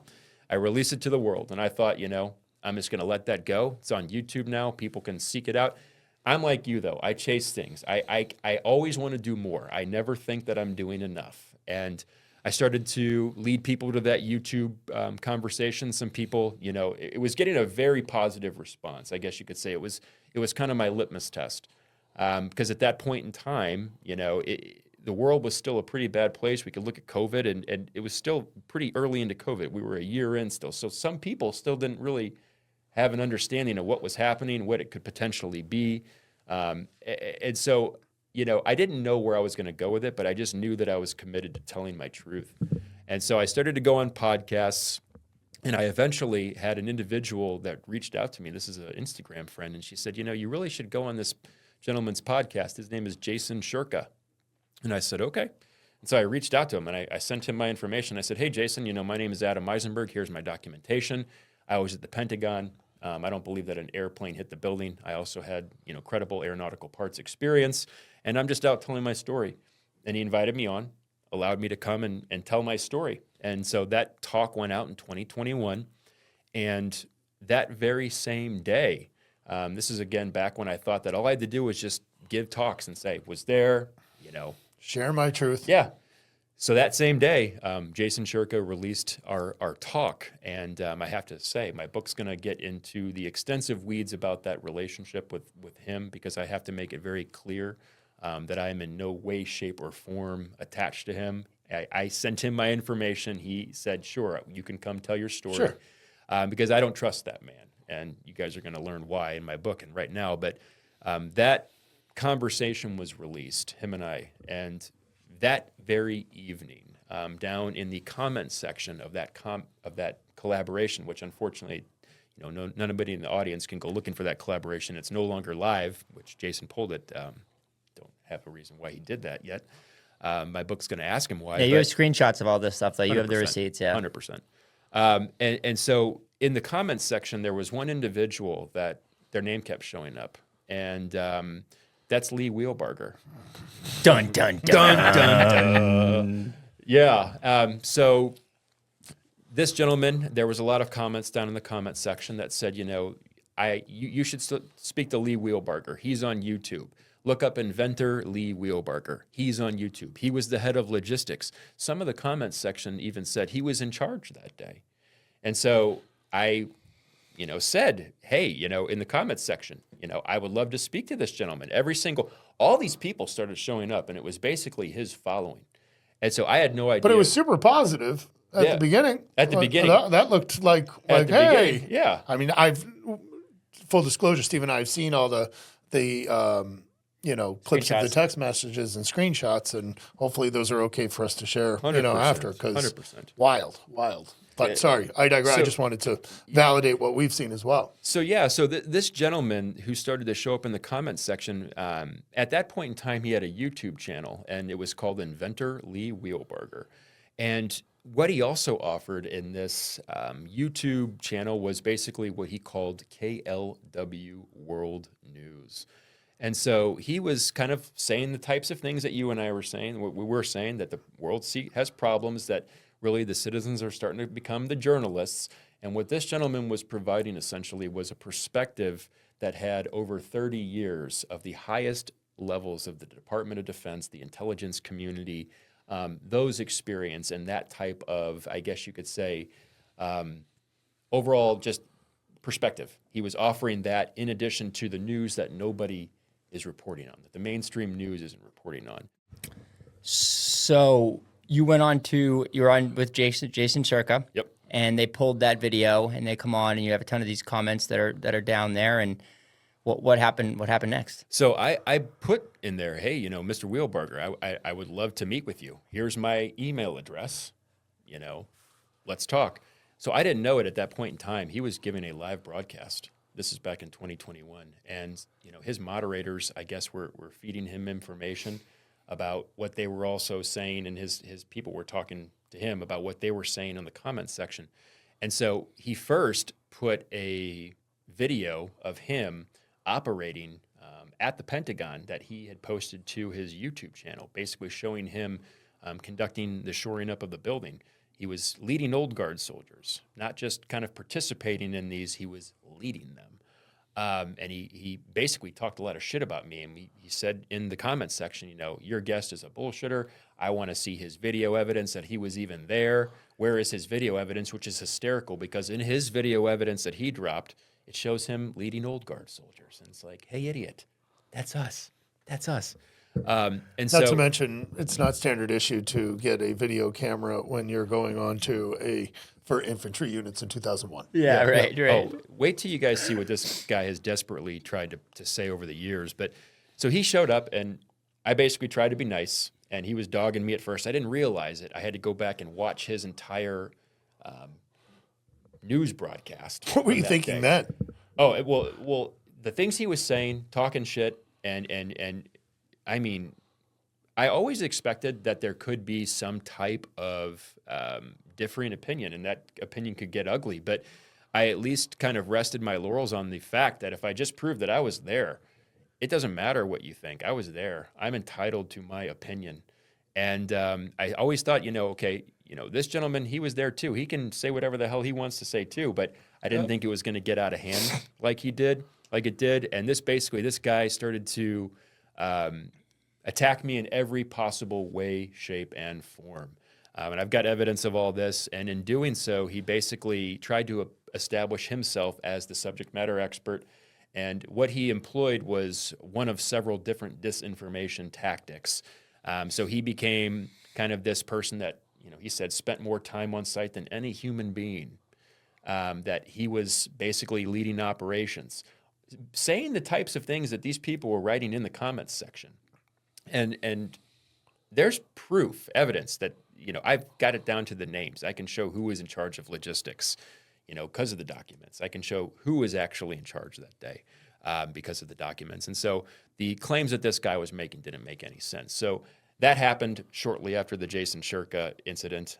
And I even said in the comments section, I'd love to speak to you. Here's my email. Never heard from him. So I started to study this guy, and I started to study that specific video from that day of his news broadcast. Well, in it, he talked about, his beliefs on me, his beliefs on what happened. He also started to talk about some of his relationships that existed within the intelligence sector. Specifically that day, he talked about one, it was a familial tie to a woman named Catherine Wheelbarger. And so with the people that he collaborated with prior to that, he started talking about them, people like Rex Bear from the Leak Project, hundreds of thousands of people following this gentleman. He was giving a lot of different talks on the grand solar minimum, which that is a climate change topic. I don't know if you guys are even familiar with the grand solar minimum and the sun cycles. And, he given talks about that, given talks about, 5G, given talks about COVID, the types of things that were happening. So he presents himself as a legitimate conspiratorial kind of guy. With this DOD, high, top secret kind of experience. And all these existing relationships where he's in the know, still getting information and providing it to his news channel so that they can make well-informed decisions. So he's a truth guy. I'm presenting the real truth. Well, it goes even deeper than just having an opinion on YouTube. I started to study him, and I found out that he had his own private network. And it was a paid news source. This was a website that you went into where when you clicked into that news website, when you logged in, you were in his private network. And like when you're using his apps and when you're using his devices, which he had them, they pinpoint your location. God only knows what else they are doing. Of course, he sold that as a GPS tracker. So if you're ever in danger, we can help you out. But offering this perspective that just when I started to really study this guy, he everybody's entitled to an opinion, but when you're starting to tell me about some of the, or when you're not telling me, when you're telling your audience about some of the top secret military bases that you were a part of, Raven Rock, Greenbrier, all these places, and you're giving away information and giving the specific details about the towns that they are involved in, it screamed to me that this guy was telling the truth. And I was very surprised that he was saying the types of things that he was saying, especially regarding 9/11. The only thing that I could say is he went unchallenged for so damn long that he got comfortable, and that they have, the cabal, this entity that exists, that's right out in the open in Washington, D.C., and we've got people that are free or me talking about this kind of hybrid government that exists with the Department of Defense, the private and the public sector, and our intelligence sectors. It makes total sense. And so, I started to get into this guy. I started to What kind of following does Lee have? Do you know? At that point in time, he was using multiple YouTube channels. He had, I would say, about 20,000 people following him at that point in time. It later ascended to about 55,000 before I was able to capsize his YouTube down the road. But I went back a month later after he talked all that shit, and I recorded everything, and I was basically able to map out who he was based on his own videos. He had a video on his channel talking about his military background. He offered an hour and a half long production about offering pictures about, how he worked with the FBI, how back when he was doing spooky things, when he first started working for Uncle Sam, that it began in underground bunkers, microwave facilities. And, he very, very confidently bragged about all the work he did, installing equipment into these top secret Coast Guard cutters, the types of land warrior gear that he was able to help usher in, the types of technology, drone technology, thermal, imagery technology that he was a part of, the patents that he was a part of. Get into his education? So interestingly enough, he only admits to having a degree in fire science from this Ocala Fire College back in the day. He started talking down the road about his personal life, and from that, because he is a private citizen, I was able to start to dig into things and get into his background. But the only formal education that I've been able to find are his high school records and this Ocala Fire College, which eventually got eaten up by Florida State. That's the only formal education that he has. But in his videos, and when I started to study him, he was showing pictures that, even in his I would say early 20s, designing equipment for the FBI, for SOCOM, the highest levels of our special operations groups. I mean, he even had video. He started to show a video. There was a show called Modern Marvels, where they brought him on and specifically highlighted him. I remember that show. Yeah, specifically highlighted him. I've got this video still, but in that... With his degree in fire safety, he's an electrical engineer, PhD level kind of design inventor person. And he even has records saying that he saved the International Space Station, if you can imagine that. So this guy, I mean, it goes further than opinion. I've got video... From a forest fire. Yeah, I've got video evidence of this guy training special operations on his private land in Virginia, away from a military installation. I mean, bragging about all these things. So a month down the road, I'm getting sidetracked. But it's, again, those things are important just in the sense of who is this fucking guy? Yeah. And to me anyway, that's 100%. Where I always lead to, tell me he's an MIT physicist, and I'm going to, because these intelligence operatives are given false lives, and they do that, pull them out, and they're like, oh, you're the head of you're now in charge of this helicopter school, and when we do Black Ops, you're gone. Yeah, back forth. I mean, it's the status quo of how they do it. And I've been able to find out, going all the way back, he was involved with even a chemistry business with some English chemists, and he was part of chemistry teams, like high level, top secret chemistry teams that he even will not talk about, with individuals that were the highest of high whistleblowers of the FBI, people like Frederick Whitehurst and a guy named Steve Burmeister, who he was not an FBI whistleblower, but Lee talks about his connections to these people. Frederick Whitehurst is one. I don't even want to get into him on this podcast because I would like to hold off on saying anything about him to when I speak to him directly, which I've got his contact information now finally. But next time. I formulated basically a strategy that a month later I was going to wait for a month. And I said, if this guy Lee doesn't get back to me, I'm going to go and I'm going to go back to that Jason Shurka podcast. And every single person that talked to said anything, I'm going to say it's been a month. He hasn't said anything. Well, lo and behold, at that point in time, a month down the road, when I did that, he was in the middle of a live broadcast again. And said, once again, went completely off the deep end about just lying through his teeth about me. This is when he started to say things that just absolutely... Out of nowhere, he started to bring you up again? Brought me up again. Act first like he didn't know who the hell I was, and then started to just bring up all sorts of bullshit. Not even, oh, yeah, he's that guy that did this, and he's, I thought you didn't know who I was, buddy. And then he got very angry, and he doesn't like to be challenged, and so that was my strategy. I challenged him. I said, he never got back to me, because I couldn't establish right then and there anything, because he's got an opinion, I've got an opinion. But all I had at that point in time was he was ducking me. He's talking about how he would debate anybody in his first news broadcast to me, and then all of a sudden, a month later, I gave him my contact info. I was very respectful, ducking me. So that in May of 2021, that's when I realized he was absolutely bad news. It was that second broadcast when things got very dicey for no reason. And that's when I stopped and I said, okay, I need help.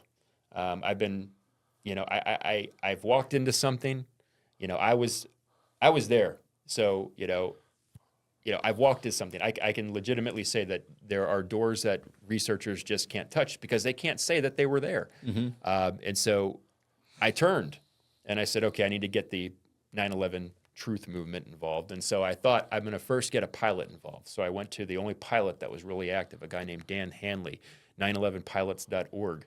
And that's where my journey into the truth movement began. And that's when I guess you could say I originally went to him, and I've got an opinion on him. I don't really want to get into that now. But the second person that he recommended that I talked to was a gentleman who was very popular, very, very well known in the 9/11 truth community. And I said to this guy, I stumbled onto some people, and I'm genuinely concerned. I would like for you to take a look at this and hear my testimony. My testimony is important as a firsthand witness, but then the things that I can also prove about this other group over here, in my humble opinion, are more important. And I try to communicate that. And that's when I started to get the same type of responses that I got from Lee initially, and the same type of, I guess you could say, just anger, countermeasures from the 9/11 truth movement. And these are people that have organizations. They sit on boards. They give talks. They hold events. They give, they're making money. They're being flown all over the country. So I turned to these people and I started to tell them about this gentleman. And a lot of them were not interested whatsoever. They would be happy and they let me talk about the things I didn't see when I was at the Pentagon. But if I want to talk about the Orion Project, if I want to get into the nuts and bolts of how I stumbled into this team, nope. And there was one event even down the road where I was told by Richard Gage, you guys might have even heard him, gentleman with glasses. He started Architects and Engineers for 9/11 Truth. That's like one of the biggest 9/11 Truth organizations. Does the buildings in the burn and how they collapse, that guy? Nanothermite is what he believes. And he even said we had a collaboration together where he was fine with me talking about what I didn't see. But when I wanted to come back at a different event where he was hosting all these people who weren't even there, nowhere near, they weren't even in the same state, of any of the 9/11 attacks, he was letting them talk for 2 hours and give all of their information and give them their spiels and basically letting a variety of different opinions present their evidence. People, of course, that I already had in a really bad position at that point in time. So I wanted to come in and talk and basically drop the Orion Project and then start asking some very uncomfortable questions to these pillars of leadership. And he's like, no, I'm going to cut your microphone off if you do that. My place is not your, my podium is not your place for advocacy. And so, when I stumbled into Lee and when I got the response that I got from the 9/11 Truth movement, which I call it the spook movement, that's when the Orion Project that's when it became my life. That's when I absolutely know I've stumbled onto something. And the information that I've been able to gather since is I think, going to change the 9/11 perspective. Are any of these programs NGOs, the 9/11 Truth, like non-governmental organizations, nonprofits that? I don't think any of them have established any type of formal... like 501c3. It's kind of like a bunch of just warlords that are just out there doing their own thing. And I was just going to be mad if I found out we were funding it. Yeah, no. All. Yeah, not to my knowledge. Did you while your time was there, while you were there from 9/11 to 9/30, do you personally remember seeing Lee at all? No, I did not. And the witnesses that I've been able to talk to also, they don't remember him. And the funny thing is he's wearing this bright yellow shirt. And I've got a lot of pictures that he shared and I've been able to clip. But no, I can see him around Old Guard soldiers, but I specifically did not see him. And ultimately... And at the time, you didn't realize you were in the biggest conspiracy in the world as you were processing through this to be like, who's this guy? Oh, of course. But he did have all that crazy equipment and stuff on site and stuff like that, that would have looked out of place, I would have thought, those flatbed, 6-wheel, black John Deere with that yellow sticker on the front, which seems to pop up like he's branding something. And the funny thing about that piece of equipment is it's actually an English military vehicle that I later found out. It's called a Supercat. I later found out that he smuggled that past the Department of State, and he bragged about this by calling it a fire vehicle and not a military vehicle because it's illegal to import military vehicles, turns out. But yeah, so again, you're getting into some excellent questions I had for him. It's like, if you're not even involved in this response, and I later was able to prove that, where did all this equipment come from? Where did all this gear come from? Access. Where did the access come from? Well, and that eventually, because that May 2021 is when I stumbled, or April 2021 is when I stumbled into him. We had basically had that interaction. Then May 21 is when we had our second interaction. Fast forward then to September 11th, 2021, the 20th anniversary.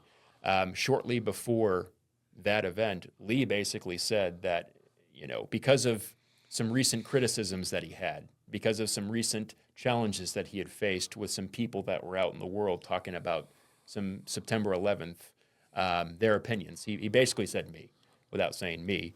He was going to make a production that put everything to rest. And that ultimately was his timeline. It was his 20th anniversary documentary that he released on September 11th, 2021. And that was an 8 hour and 45-minute long documentary, and that was his timeline. And ultimately, that's where he totally sank his ship. And the arrogance, my God. Yeah, Nobody wants to listen to you for 8 hours, but, and that, chop it down. It helps establish his position as the subject matter expert. We have, I think, a tendency, a bias towards authority. Sure. And so he always, I think, leads with aggression and with that kind of anger. But in 2021, the 20th anniversary, September 11th, that's when his timeline became available. And even before his documentary was over, I went live on Instagram, and this is all still there. And I said, "You're cooked, dude. You're fucked. I've got you. And, I offered him several times, you could still go back on Instagram, the chance to go live with me, to talk about the things he had said, never took me up on it. Fast forward then, 2022, through a gentleman that kind of takes the geopolitical angle with 9/11, which I think is the wrong angle as well. He hosted James Schwartz, the incident commander, on a podcast, and he asked him off record about this gentleman, Lee Wheelbarger, and he offered his opinion, and this podcaster shared that with me, and I have a terrible relationship with this guy. I think he's bad news. He thinks I'm bad news, and I basically said, listen to what James Schwartz just said to you, and look at what I can prove to you with this guy, and he's just like, no. It goes back to that hear no evil, speak no evil strategy. What did James Schwartz say? He said that he saw this gentleman driving around. He was the gentleman being Lee. Yep. He was refilling generators, and he didn't really know what he was doing there, but he told his assistant, get him out of here. I don't want him here. He needs to go. And his assistant, I think his name was Doug Inslee, this was James Schwartz's assistant, went to the head of the FBI, whoever the hell that was. I don't think it was necessarily Chris Combs, who was the head of the FBI, but whoever could throw people out that day, and said that guy needs to go. And they booted him, and that was allegedly the day of September 11th. Well, I've got video evidence showing that the next day, Lee was still on site. He was driving his Supercat around. Furthermore, is there any corroboration of that outside of Schwartz's comment, off the record, or did he report that like in the 9/11 Commission or anything like that? Is there anything substantiating his admission, that Lee was there and that he asked him to leave? So that specific podcast, that's a great question. He said in that podcast, because I would have been like, stop and elaborate what you're talking about. He said that there were people trying to tear it down, like trying to tear the response down. And he stumbles tremendously. And I'll even send you guys this link so you can hear it for yourself. He's like, you can hear him having trouble talking about this. He never really directly said in that podcast that this gentleman was thrown out by the FBI. But one comment that he actually did say to this gentleman that was running the podcast is that he said, everybody that basically came from that field was deployed by FEMA. And it's like, and we've looked into the agency that Lee was allegedly working for at that point in time. It was a West Coast agency, and they said that they had no idea what he was doing at the Pentagon, that they had no idea what he was doing there. Does Lee have any responses to Schwartz's claim? Of course, that he was full of shit, and that, here's the Lee interesting said thing. Schwartz was full of shit? Yeah, well, he said on multiple occasions that he's seen Schwartz since the incident, and then on multiple times that he hasn't seen him. I've got record of all this. So it's like, have you seen Schwartz since or have you not? But Lee said that the FBI made a mistake with his ID, and that he cleared it out, and that he was let back on site. And just So to he touch on tries some to of- explain it. He tries to explain it off somehow. And just to kind of like some of the things you have explained, like Lee's claiming I'm the only guy allowed to use heavy machinery, to remove any everything. specific evidentiary material. Yeah. It's my guy. So he clearly on video is seen Yes. as the only person passing through the evidence and all of that 100%. stuff. And if there was contamination, it would be Lee. He point blank even says he was the guy that decontaminated things too. It's like, so you're Superman. You're handling everything. You're transporting evidence, and he even goes into detail about the different areas of how they transported the evidence and what the different parts On of his the Pentagon. flatbed doom buggy that is an illegal military piece of equipment from another country that's at the Pentagon 2 days after 9/11. That he also had to take a fire truck and specially make a fire truck just to haul that thing around. Even before then, and this is where he gets into it in his 20-year anniversary documentary. He was fighting forest fires on the other side of the country, all the way up into 3 days before the Why event. does Lee the inventor fight forest fires? Like Because he was a part of a chemistry company called Firestopper. They used to go out and he was trained to fight them. He was a the firefighter. but- education for it. Yeah, but he also was a part of this company that provided this chemical that could stop fires as well. I've only been able to find, using the Wayback Machine, like the website for this company and like his business partners. Like, I can't wait to truly get involved with a legitimate researcher that does this for a living. Because all I'm going to do is give them. It's probably going to end up being over 1,000 pages at this point in time of all the things that I've been able to collect. And that's not me even putting out the bullshit garble. Like, this is the stuff about what that man specifically did and the positions he held, when he held them, the responsibilities that he held in, and say to a researcher, go nuts with this. Load it into the new Grok. Be like, Well, I also find me patterns. Yeah, Like, that good. thing's crazy. Let me introduce you to Elevate, a premium functional mushroom company focused on supporting your highest potential. They offer a range of powerful supplements crafted from the finest medicinal fungi designed to naturally enhance your well-being. Elevate carries everything from mushroom tinctures, capsules, and teas to their delicious mushroom-infused coffees. All of their products are made with USA-grown mushrooms and contain only wild medicinal mushrooms, no psychoactive compounds. I personally use their focus tincture every day and love their chai tea blend. It's my go-to for a calming yet energizing boost. Elevate's products support mental clarity, immunity, and overall vitality. They ship nationwide, so whether you're new to functional mushrooms or already a fan, Elevate has something for you. Check them out at shopelevatemushrooms.com, where you will find a detailed description of each product and experience the difference for yourself.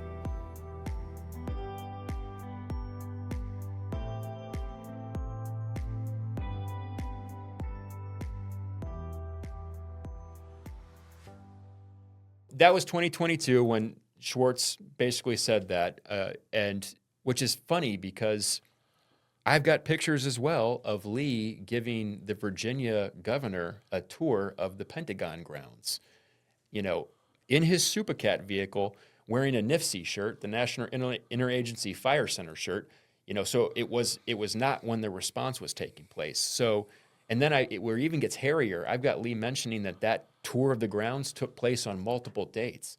So he was giving Governor Gilmore a tour of the grounds. He wasn't just an individual on site. I can point to now the pictures that he's shown, which are not available anywhere else. He very stupidly showed them, and he took those off his website, and we can get to that later. But you have them. I have them. Yes, I have them, and so does my team. But that was 2022. But it's one thing to have an opinion on an event and to be lying about all these things and to be an eventer, and then to say you're a news this. It didn't really make sense. And so 2022, I just started to watch this guy, and anytime he offered an opinion, he has a very high Israel lean, a very anti-Muslim lean, a very neocon lean. And he talks quite a bit, again, about his relationships to all different levels of the geopolitical spectrum. He was one of the personal advisors to a person that's still a seating congressman down in Texas. What he has done, who he has outfitted, who he has worked for, it's vast, and it goes all over the place. And he was talking about these things as he gave news, and this is 2023. Well, finally, 2024 comes. And I thought I had this thing full circle when I can show that this guy who had no business on site was there, and that he basically was saying and doing a lot of things that didn't make a lot of sense. So, I've been collecting information. Well, finally, I'm getting to the point now where I'm ready to release this information. So I go on the Faust podcast, and I kind of talked about it. This was last August. And doing what I usually do, he released the podcast, and I sent that to Lee in a little private message on X. And I was like, well, here's the next chapter of me beating the fucking shit out of you, dude. This is what the next chapter looks like. And that was August 2024. That was last year. And immediately, he doxed me. This guy had my address. He also doxed me. Explain doxing. Sorry. Oh, on Twitter, he basically released my actual address to my house where my wife and my child sleep, where I live. Mm-hmm. He released that on Twitter and basically said, I want to know where I can send the, because I guess he watched my Faust interview where I started to talk about him. He threatened me and he said, I want to know where I can send the legal documents. And, put my address out there. And he also threw in this little tiny, tidbit that was an indirect threat at my wife. He mentioned our old address, but my wife was, the only person to my knowledge that used Unit 1. She lived in a place, it was a duplex. There was no Unit 1 and Unit 2. It was just one was the unit and the other was totally different address. Well, he asked, is this your address? I want to make sure I know where to send the stuff, the documents to, the lawsuit documents to. And he said, Unit 1 or Unit 2. Well, that's my wife's ID. Like, I took it as an indirect threat to my family. So I thought then, that was going to be kind of the full circle moment. And so I noticed that his online habits were starting to change. How he was establishing himself was starting to change. His team of moderators was growing quickly. This was at the end of 2024. And I kind of saw the political change of the tide, that Trump was coming in. He was getting very ramped up. I could just tell. And so, that's when I started to get all my ducks in a row. That's when I started to get all my transcripts in a row. And he even, was talking about Ukraine. We didn't even get to talk about his time in Ukraine and what he proved. I mean, he basically gave himself away, and I have no way of proving this other than he's mentioned that he was doing spooky things back when he was working for Uncle Sam. He said that back when he was doing spooky things. But he started to share videos of his 2015 time in Ukraine, where he was training Ukrainian spec ops, and he then even shared a picture where he was standing in a picture next to the head of the military intelligence. And this guy, if you get into the mainstream news, I mean, this guy was the guy that basically came to the United States and said, he had all this information on Russia. I can't even pronounce his name, and he wanted to get in bed with the United States immediately. And they were like, no, and he just kept giving information, and that's when the United States was like, holy shit, this is actually legit. This is legitimate information. So, the CIA and the Ukrainian intelligence military, they started to train immediately. They were basically sending CIA to start equipping with, equipment, radio equipment, communicative stuff, drones. This is the year after we replaced the former president of Ukraine, correct? Oh, yeah. 2014. So yeah, I'm not sure about that. I think, right as we're... That's exactly when it was, yeah. 2014. Well, it's when the pardons go back to for the Bidens, yeah. It's when everything So Lee the started firefighter is needed in the Ukraine to... And he's training these people. I mean, they're out there holding machine guns. They're holding rocket launchers. Over several months, I've been able to basically get this guy to drop all sorts of pictures. I mean, he was even bragging later on down the road, and he showed a picture of this, how nobody messed with the guys that he was rolling around with because they carried hand grenades and machine guns. And he's just like, he got pictures of it. They're in civilian vehicles driving around Ukraine with with machine guns and hand grenades and all this shit. So it's like, and he's given himself away, and he's personally, they have, I think, in my humble opinion, just a level of control, and they are so dug in that they are just that confident. But he, basically continued to all these years do that. Well, finally, I haven't even talked about this publicly yet. This is the first time I've... Just before you go, did he send you any legal documents? No, absolutely nothing. not. No. It was all threats. And that was August. And so I thought, okay, that's where this thing came full circle.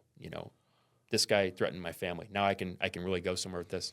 While I was getting all my ducks in a row and continuing to study this guy and continuing to gather information, pictures, video, things that he would share in the moment, he said something on December 31st of just recently, in the last few months, he said, America in the next 24 to 48 hours is going to have their Tet offensive event, that they're going to have their Tet event. And he was talking about the Vietnam conflict when we had a stand down with the Vietnamese and the Tet offensive. I mean, basically they hit us in a number of different places. And he said that in the next 24 to 48 hours, now this was in December, we were going to start to have that. Well, lo and behold, what happened 24 hours later in New Orleans, there was a mass casualty event where in the Trump building in Vegas. Yes. Right. And so that happened. And not even 24 hours after it happened, Lee was on his news bragging about how he called it. And that in my opinion, and other things that I haven't even gotten to share with you guys, that was the real full circle event, because this guy's threatening me, he's threatening my family. He's got over 30, 40 years of admitted, and I've got hundreds of pages and pictures and everything. And now he's calling mass casualty events like shots in 9-ball, and getting his people to brag about it. And so, this guy's now operating a massive Rumble channel. It's, he at one point in time was mostly on YouTube.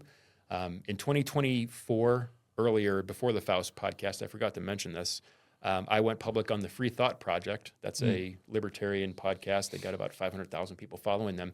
And I gave that presentation kind of a shorter one of what I showed you guys. And I did what I did. I sent that to Lee. And he killed his main YouTube channel within a couple of days of me releasing that. It was built up to 55,000 people. I don't mean to bounce around the timeline a little bit, but I forgot to mention that. Just, the number of different ways that I have tested that man over the last 4 years with information he said, to where he said he would debate me anytime. I was able to once infiltrate one of his actual news broadcasts where it was just him and I talking. And I said, let's go live right now. And his followers were like, holy shit, what's happening? And he faked a medical emergency and he ran, he ducked out. And he claimed that, he was a volunteer firefighter and he had to respond to something. I'm like, okay, which agency? Never said anything back to me. The whole firefighter / secret operative thing none of that makes any sense to me. Dude, and this is, please guys, honestly, tell me to shut my mouth if I'm wrong here. And if I'm this is a weird opinion that I have. And I know you've heard it before, Steve, but I'm going to take one look at Lee Wheelbarger and I'm going to say, hey pal, you're not a firefighter. You don't have the build, you don't have the body, you don't have the makeup of it, and no offense, there's probably some smaller firefighters out there who are, nerdy glasses wearing guys, potentially, for sure. Maybe I'm completely wrong, but I know. Prime candidate for little man syndrome. Has that, just on the peripheral is ego, arrogance. Look at me. I have special info. Somehow he can talk about classified facilities without anybody coming after him. He was more a police officer, right? You have to run that through DOPSR, which is your defense, authorization, pre-authorization review. That's not you. And I only know this because of how many whistleblowers have been coming out over the last few years. They still have to get things cleared before they could speak about them. Now, the private citizen, you would still have NDA, would still have all that stuff. So it's not something that goes away in this private citizen scenario, but the intelligence community is filled with private citizens. It is private citizens, right? That's how they do it. It's built to infiltrate organized crime, right? So that's the initial, function of what you're doing, and that's globally as well as domestically. But to gather intelligence in those things, if you're looking at baseline CIA before they built, another 30 intelligence agencies, and attached them to everything. But I'm still. I guess I'll say it this way then, Adam. Where do we stand with Lee? What's this guy doing? That's bad news dude who can flip a switch, build a program, flip it over to Rumble, cancel. How desperate do you want to make this guy? Well, and here's where it gets even crazier. It goes, I want to ask one question, and I'm sorry, about the doxing. Do you have record of that? Do you have receipts 100%. on that? Oh, 100, everything. Did he delete it afterwards? Oh, he had no choice. I reported it to X. they locked this channel down. I've got proof that they locked it. I've got proof of everything. And then he removed it. So I'm assuming then that it, They gave him his channel back, but still. You got screenshots of all this stuff. It's all going to go in the book. Yeah, he's fucked. 100%. He's and that's my plan. It's jujitsu. Jujitsu is actually the gentle art. That's what jujitsu is called. And so over time, I've just systematically taken every single thing. If you can sit there and withstand an enemy attack and withstand it, and then just take all the information and then find it and literally take the documents and be like, no, this doesn't make any sense. I can show, not believe, this is evidence that this timeline with him, that he has just shot himself in the foot, shot himself in the knee, the leg. It's one thing to be a researcher on an event. It's another thing to be a firsthand witness.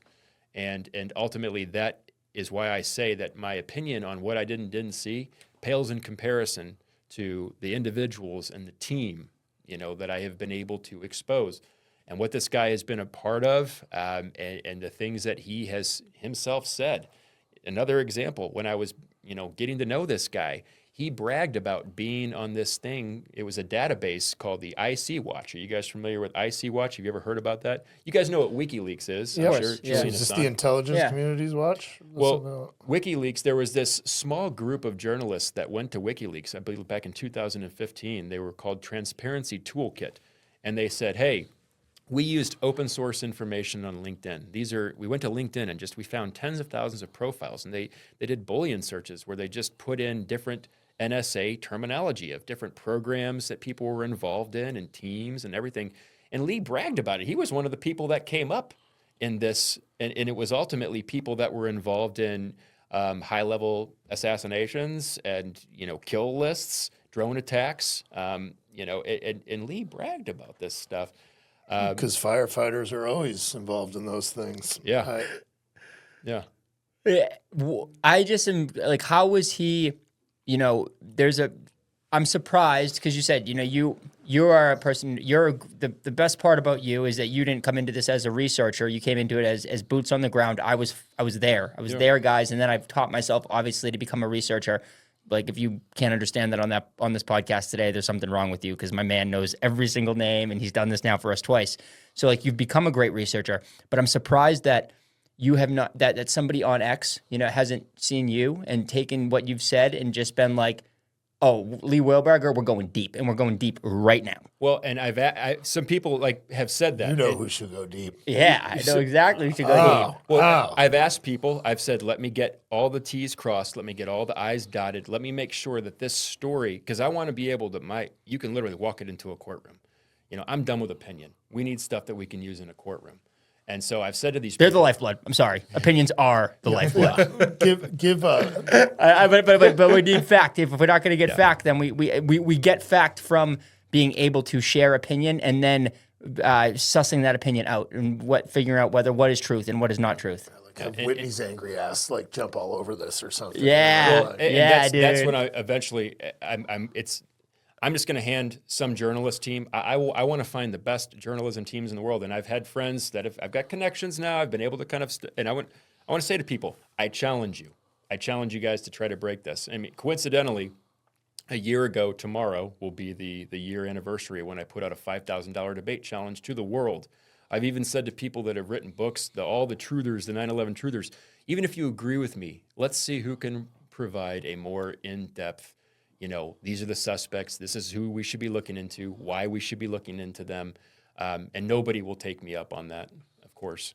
I think it's really cool what you've done, Adam, in that, maybe the reason people won't take this up on it, and you spoke to it earlier, you don't come at it from the geopolitical stance of like, hey, and what everybody, I'm going to say it because everyone talks about it and it's open in this community, is that it was some type of relationship between Israel and the United States and our deep state and the bureaucracy of our intelligence community. Most people would say like that's, it's like that. It's surprising that it hasn't been, proved yet, or we can't openly talk about it. Like, you have provided a platform where this guy, instead of it being Israel and the United States, it's this human. Let's talk about Yeah, exactly. It's an inside job. So let's talk about this guy. And I've never had anybody in any of this stuff. I'm not like super well versed on it. You know, I've seen the documentaries, you know, when it got started, you know, Loose Change, you know, like, and I know that that's a truth that's in the truth community, and that was maybe narrative based, or maybe when that came out, maybe it wasn't narrative based at first. It just was like, hey, and then it became that because you get stuff along the way, and you need to make money, and you need to figure out how to continue your grift if it does become a grift, even if there was truth in it in the beginning. And it's just, why hasn't this, you know, like, we haven't gotten to a point yet where people are, where that's available, where... I think you're getting there. I think this is the sea change. And again, as you reference COVID,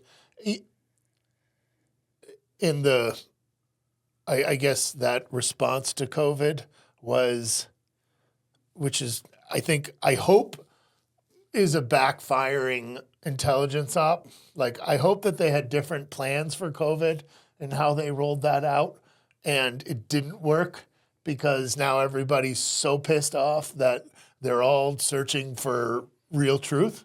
And so my hope is that, like, that was their, hey, let's see how far we can control people. And then they're like, oh shit, we went too far, and now they're all coming back at us. Like, I hope that's the timeline I'm living in.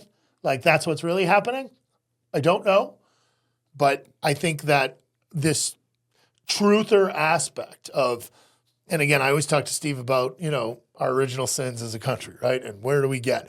Yep. And all of those different steps that have created this, which really, if you look at, you know, 52 and the, you know, and building up this military industrial complex and the national security state and all of those things taking us to here, and what they think they can get away with, because they do. And everyone's always like, oh, they can't lie that well. Bullshit. You guys saw the responses that my FOIA requests got. You know, state, local agencies, small agencies, big and you know, wide, you know, denying documentation because I didn't live in the state, you know, denying documentation, saying that I was requesting response plans. It's like, no, I'm requesting the after action report that is cited in this official document that your agency says exists, which you're now telling me doesn't exist. You know, the Department of Justice, even their after action report, it came from a grant from the Department of Justice. You know, this is where it also gets really weird. You're telling me that I was a part of a lot of after action reviews. Most businesses do after action reviews. So anybody that was on site, from the FBI, Arlington Fire, you know, the Defense Protective Services, which was the Pentagon's police force, you know, all of a sudden their after-action responsibilities went to Titan Systems Corporation. This is a for-profit military industrial complex company out of San Diego that other journalists were already starting to report on as being corrupt. You know, that basically took all the signature, it absolved all the people that were in leadership positions, because now you got this, there's no signatures, there's no skin in the game. You know, it's this company reporting on what happened. And, you know, you take like a document like the ATF, Alcohol, Tobacco, Firearms, their after action report had signatures on it. It came out a month after the event. I mean, that was a real AAR, and they even criticized the FBI tremendously, talking about how disjointed they were, how they weren't holding daily briefings, how they weren't utilizing the ATF's and these are protocols and operating procedures on how to deal with SOP, standard operating procedure, especially in that, right, Steve? Like, I mean, it's the military. It's built that way to not have, for chain of custody, for evidence, for that you do it purposely that way. So anything outside of that, especially at any kind of leadership level, is going to raise significant red flags of whoever's trying to mitigate that response or that process. So anytime you're looking at cutting corners, then look at who's cutting the corner, right? Like, or who's directing that process. What's fascinating to me, though, still is the general or the gentleman. Jackson or Weldon? Jackson Schwartz, who was the on-site, right? So him being on-site, like, you're taking someone of that level, and if there's that you know, misdialogue between those two, someone at that level has no idea what's happening. You know, they're just there and they're like, oh shit. They're the mid-managers. Yeah, like, it's like, oh man. Well, so here's where it gets also really interesting. You brought up James Schwartz, and I haven't even talked about this publicly yet. There was an interview that took place where James Schwartz talked about how prior to the event in 2001, Christopher Combs, the head of the FBI's response, saw him, and he basically said, you know, in passing, there was some kind of a training or something. He talked about how if there was ever a major incident, how the FBI would come and basically swoop in once everything was starting to take place, a response was being made, and they would inherit that entire crime scene. And James Schwartz even said, you know, that doesn't make a lot of sense, huh? And he said that the FBI never mentioned anything else to him about it. But then when you get into September 11th, you see how the FBI responded. They set up their actual command post at Fort Myer. And James Schwartz had a big problem with that. You know, the Pentagon and Fort Myer are two different places. So why are you establishing your command post off-site? About 5 miles away? It's not 5 miles. It's across the highway, and you got to spaghetti through a bunch of places to get into it, and it's It'll on. take you 5 hours, but Yeah, it's it'll probably take you a 2 minute. miles. Yeah. Oh, okay, yeah. But it bothered James I Schwartz just saw it on the map. so badly that, you know, I think the first night after he left, he went home, he showered, and instead of going back to the site, he basically found the FBI as he was going the next day back to the site, and he said, this isn't going to work for me. This is not, I need to be here. And Schwartz was, or not Schwartz, but Combs was really pissed off at him. And he eventually agreed. You know, he said, if you're going to do whatever you want to do, that's fine. But Yeah, well, like what administrative task is there off-site to facilitate during the removal, investigation, and Yeah. oversight of the facility? That why? Yeah, and why was ATF so critical of them? Why in 2001 did he go up to Schwartz and talk about this way that the FBI would come in and inherit the crime scene? It's all very weird. And then if you even look like the FBI's anthrax incident, where their boy was responsible, long after action report on that, why didn't they do anything with 9/11? Why did they give that responsibility to Titan Systems Corporation? You know, which if you call the Department of Justice and you speak to their FOIA, it's the Department of Justice, Office of Justice Programs. You speak to their FOIA people because it says on page 1 of the after action report, we did this with the money, a grant that came from the Department of Justice. So I contacted the Department of Justice. I said, can you send me some information on that? And they contacted me back. They're like, we have no records responsive to your request. I'm like, so hold up. It's so easy. It's not Like- freedom of information if they're Yeah. like, sorry. And my teammate, one of them, he's just like, in all fairness, maybe they're just trying to play that card of, oh, we can't keep information forever. And it's like, well, it's not some random Tuesday. It's September 11th. I mean, it's the most And horrible again, crime that ever We took place. keep every single prescription record for every single person in this country for 7 years afterwards. So that's every single prescription, even if you're refilling it every single month. If it's birth control, if it's something that you take every single month, we keep every single one of them for 7 years. we're saving, my children's data while they talk on the phone. I mean, we save everything. We save everything. And I don't want to get off this, but it's something that really kind of just passed us by, which is the freaking anthrax thing. Like, that's just something. So anybody out there on the research level, somebody take a deep dive into this, because that seems the delivery of where it went seems like very specific. Dude, I'm sorry. The guy, he killed himself. Bruce Ivins, yeah. Yeah, right he before killed got himself. caught. Yeah, he killed himself. Right? That is what happened with that? Yeah, and of course, the 9/11, the pillars of 9/11 Drowned truth himself. that talk all about these anthrax incidents. I say, would you like to understand where your anthrax timeline might need a little revision? Oh, they don't Let me wanna hide. they don't want to talk about that. And so, yeah, and here's another thing we haven't even talked about yet. We can kind of steer away from the anthrax Please. and Lee, talk No, about I other just- things. Still confusing. Remember the missing paperwork? I don't know if we Yeah, of talked course, about of course. it. Yeah, you Cool. sent in your, I So- want my military records. This is where it gets Here's a little- picture of me in the National Archives in the Pentagon from 9/11 to 9/30 carrying the flag. Yeah. Here are my, here's the paperwork showing that I've been there. DD-214. I have my DD-214. I also exhausted all my GI benefits, my GI Yeah. Bill benefits. I exhausted those. You used them. So in 2000, I got to back up the timeline a little bit. In 2009, I tried to go to the VA because when we got debriefed from the Pentagon, the shrinks were like, look, it's not a matter of if, but when. You guys are all going to have some kind of issues from this. And so I was thinking for the longest time, we weren't getting shot at. We weren't on some distant battlefield. We were responding to an incident. But then I started to have problems, and I started to realize, and I've said this to therapists, I was like, you can't help me. And they're like, well, you suffered post-traumatic. Sure, I can help you. You went through PTSD. And I'm like, can you show me any type of research that's been done in the past that clinical studies where they've studied people that thought that they were part of a false flag. Oh, yeah, PSYOP. Yeah. It's not post-traumatic And then they're stress like, disorder. Oh, yeah. So I started to have some problems in my interpersonal relationships. That's the nicest way to put it. I was a basket case. You know, I was not. Your worldview got snapped. Yeah. Yeah. So I started to look into that. Well, I went to the VA, and in 2009, I started to engage them. And they basically said that they couldn't even prove that I was active duty military, let alone in the Pentagon, even though, thank God, I had all my documents. So later on down the road, I did 2 different document requests, basically came up empty-handed. Were you public with your, call it coming out of, information? At this point, well, in 2017 and 19 is when I did the document request, but it was only because the VA was saying that they couldn't recover anything. It wasn't for 9/11 efforts. However, the 9/11 efforts down the road, in 2021, at the end of 2021, like in the middle of 2021, somewhere middle to end, I was finally starting to conclude this long journey with the VA that started, when I, years before, put in paperwork to get help. And I had my final hearing for determination of, disability status. And I had a DAV rep, and it was me. It was a telemedical hearing, telehealth. Yep. And the VA judge is sitting there, and we concluded our business, and she said, is there anything else that you'd like to say? And I said, ma'am, I have to be honest with you. I do have one thing that I have to say. I said, I was a part of the response at September 11th. I was there.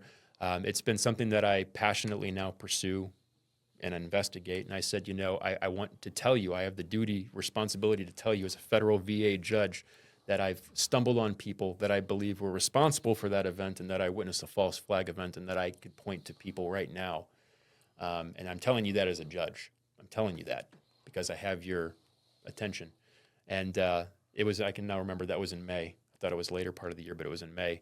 June, not even 2 to 3 weeks later, I get in a piece of mail, and I showed you guys this letter, and it said that the audio, there was audio malfunctions, and that my telehealth hearing with this VA judge couldn't be salvaged, and that I basically had to go through the process all over again. It delayed my VA process by an entire year. Just getting rescheduled and in front of a judge again took a year.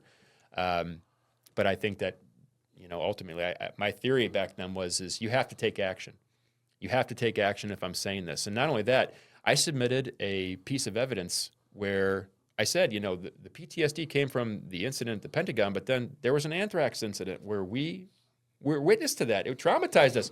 I had a buddy of mine write a witness statement, a lay statement. They awarded me veteran disability status based on multiple things. Do you think they ever followed up with my buddy talking about the anthrax incident that there's no record of? Even though they gave you the benefit. Yeah, of course. And I also submitted that piece of documentation and used it as evidence. So I've tried to tell people in very high capacities this shit. And so they haven't listened. So that's what inspired everything. Now I'm just going to take these hundreds of pages that are very carefully chronologically placed in this very easily to follow story, and that's been filtered through every goddamn document that exists on there. And I'm going to say, here's where the investigation begins. And, if these people were truly going to be bad, they would have to have contacts that stayed behind the scenes in power, that were established and are there regardless of who's in place. And I look at Catherine Wheelbarger. Just because somebody, I'm going to play devil's advocate, just because somebody says that they have a relationship with a high-ranking person that started off their career and just skyrocketed, touched every piece of anybody that was in anybody that involved 9/11. She worked with Cheney on his legal team. She worked directly with Michael Chertoff. I mean, that's a dead giveaway. Handled all sorts of intelligence, jobs and responsibilities, private, government, all the way up to where she is right now, this woman, Catherine Wheelbarger. And basically, Trump was about to put her into the second highest intelligence role when he was in position. And then at the 0 hour, he nixed her and said, I question your loyalty. Well, Biden comes in, gives her, this position at the United States Institution of Peace and gives her express confirmation. And, Trump goes away. And, this woman's just kind of sitting around now. And so I look to all these different types of people that are. What is the relation between Catherine and Lee? They are related. I haven't been able to identify exactly what family members they come through. I've got his family tree. I've been able to kind of build it using what his words, and then I got into what's that website? The Ancestry or Ancestry.com, and I basically built a chart using his. But if somebody was going to have real responsibility to bear, they would have to connect to these people that we would say are in these very high positions. They would also have to naturally kind of lean towards regions of the world where I guess you could say consent needs to be manufactured for us to go in and to do things militarily. And it's got all that, And so I just look at my experiences where I've tried to tell people, and then I look then to these experiences that I've been able to measure. And I don't know what in the hell is going to come from it all. But in 2025, that just so happens to be where this thing has now come in several ways full circle. And, I'm going to release it all. I want to get it out there quickly. I firmly, I do not feel safe. I mean, my mind wanders when I think about the capacities that these people have based on what I've been able to record in the last, 4 years, these individuals doing it. And it's like, now this gentleman Lee, he's further, he's not just operating opinions on Rumble. He's got a news studio, high-level news studio. He has a news van that he has outfitted. You guys have seen pictures of it. Yeah. It's got the capabilities of a mainstream media news van. His network, his private network, which is growing because every time he talks about it, he loves to show his map of his users. And every time he talks about it, there's more green dots all over the world about where his users are located. He said recently that his news channel will be the only news channel that will be able to stay active during a grid down. So what is really happening? What are we dealing with here? Lee the firefighter's got some tech. Yeah. Lee the firefighter has some serious tech, I mean, dude. guys, I say it, if you want to see what a real-life psychological operation looks like, go to Rumble, because that's where he's primarily operating right now. Go to KLW World News. He's hosting people that are very influential in the Ukrainian space, Operator Starsky, a couple of Ukrainian influencers. He's even talked about when he was training Ukrainian soldiers back in 2015 that the Russians tried to blow up his hotel.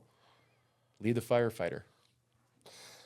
I also wonder with the shift of, current government and, where we're standing in politics at the moment, how, again, it's always dirt, what you got on somebody and how you survive, in those intelligence communities. But I'm wondering, again, how he plays off the new narrative, and how that kind of changes. And I hope, and I do have hope that somewhere sitting in, that I hope they're looking for truth rather than using it as deals. Be like, hey, we found out you were, on Epstein's Island. So we'd like you to, come out for us, give us a little more applause out there, and that's, again, because it becomes currency. And how are they going to exchange that currency? And do they really give a shit whether we find out? That's where I get stuck in all of these pieces with it.